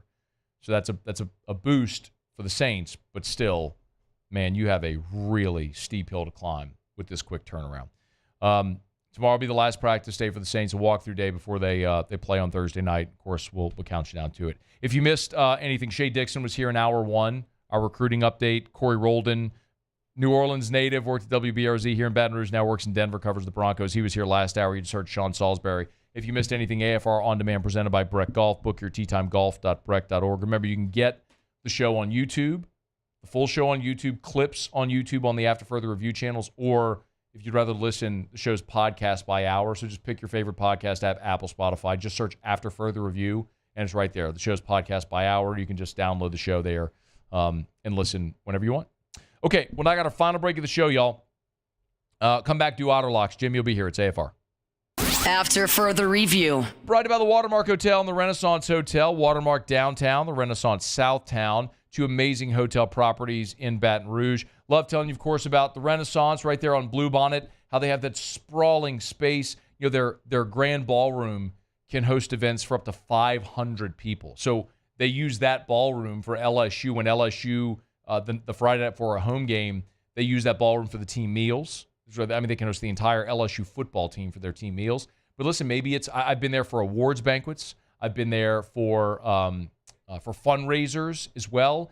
It's a great space, conveniently located right there on Bluebonnet near I-10 across from Perkins Road in the Mall of Louisiana. It's the Renaissance Hotel. Or maybe you need a boardroom for a dozen people. Or maybe you're looking to have some other type of event that isn't quite as large. It doesn't matter. From 500 people down to a dozen people, wedding receptions, anything like that, they can help host your event.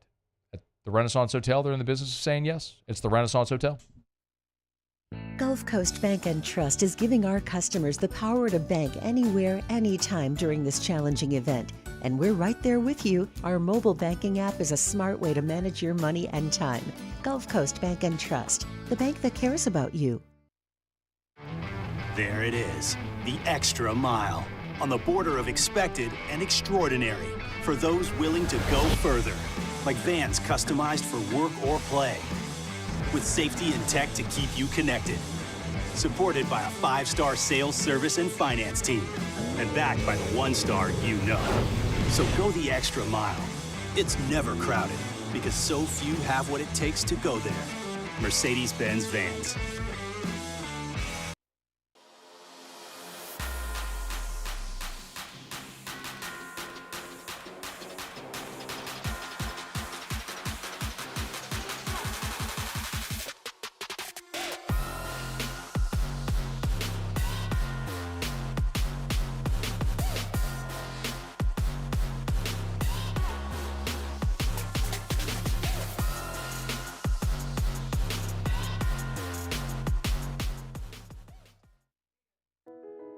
I've been doing business with Luba for 25 years.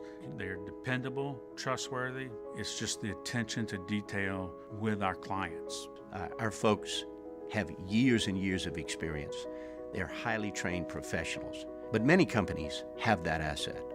What I'd like to think makes Luba a bit different is that we use those talents in a way that truly is dedicated to serving the needs of the folks who depend on us.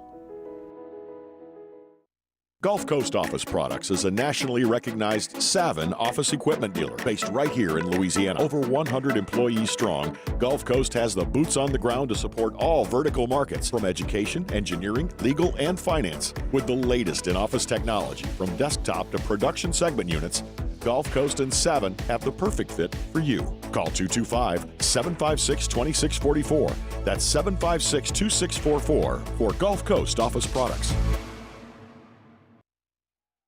Jerry and Benny Payne began Central Plumbing Company out of their driveway in Tanglewood subdivision. 50 years later and 4 generations down the road, we continue to serve Baton Rouge and the surrounding areas for all of their plumbing needs. Residential, commercial, industrial, or hospitality, Central Plumbing is here 24/7, 365. We want to thank our customers, family, and friends for 50 years of success. And looking forward to 50 more. At Relief Windows, we're more than windows. We're windows, doors, hardy plank, and vinyl siding. But our number one product is always customer satisfaction. After further review, powered by Sunshine, your hometown John Deere dealer in Louisiana.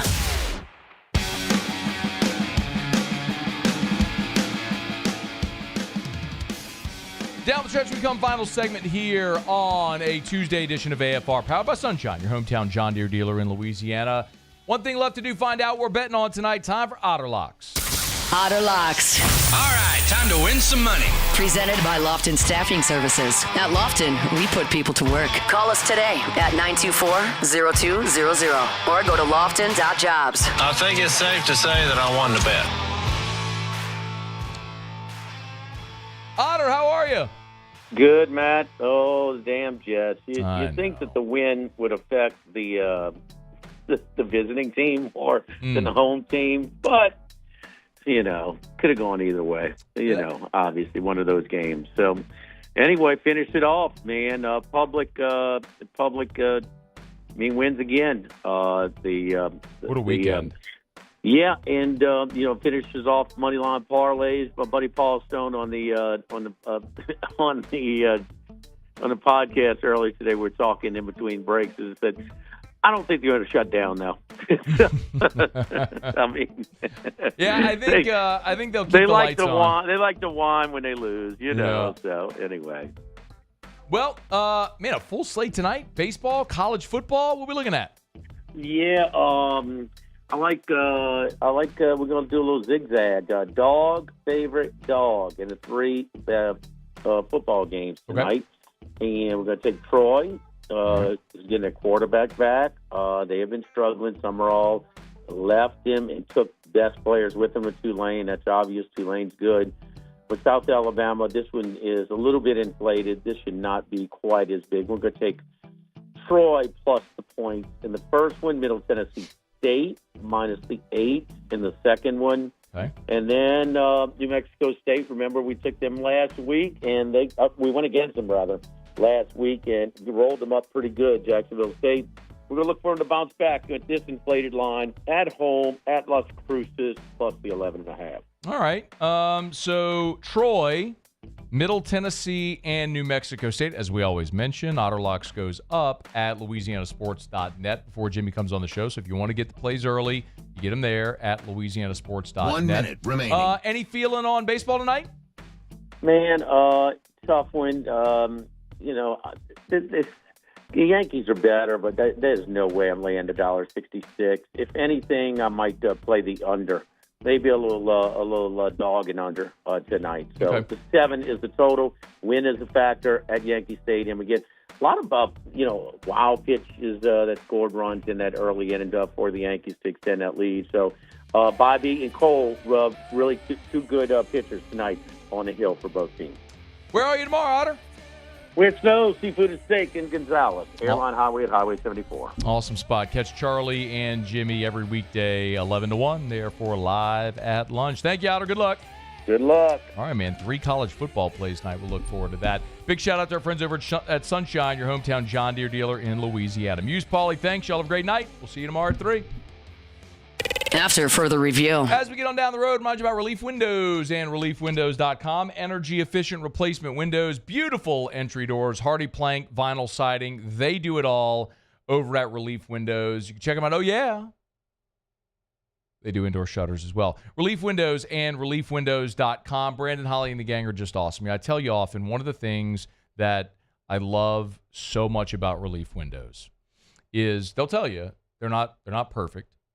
But Brandon will tell me, I kind of like it when people complain, because that gives us an opportunity to show who we are and what we are.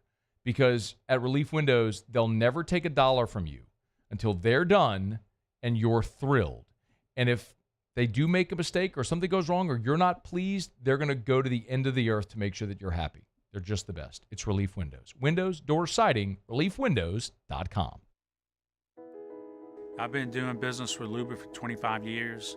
They're dependable, trustworthy. It's just the attention to detail with our clients. Our folks have years and years of experience. They're highly trained professionals. But many companies have that asset. What I'd like to think makes Luba a bit different is that we use those talents in a way that truly is dedicated to serving the needs of the folks who depend on us. Bayou Ford has the new inventory to get you in a new Ford truck or SUV today, or customize your next vehicle just the way you want it. All new Bayou Ford vehicles come with a 1 million mile powertrain warranty. The crew at Bayou Ford is going to do right by you. It's no secret, the best oysters in Baton Rouge are at Jolie Pearl Oyster Bar. Enjoy mouth-watering South Louisiana flavor and oysters from all over the country. And don't forget our nightly drink specials.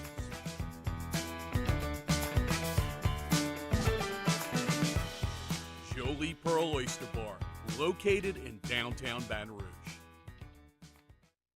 Electricity is all around us, and our families depend on it. Every day is sparked by the power of a cold drink or a warm meal, a movie night, and a comforting light at the end of a dark hallway. From sunrise to sunset, playtime to bedtime, our team is ready to take care of your electrical needs. Even in the case of an after-hours emergency, the light in your life shines brighter with Mr. Electric. Breck teamed up to reimagine your parks, and you imagined big. With your help, we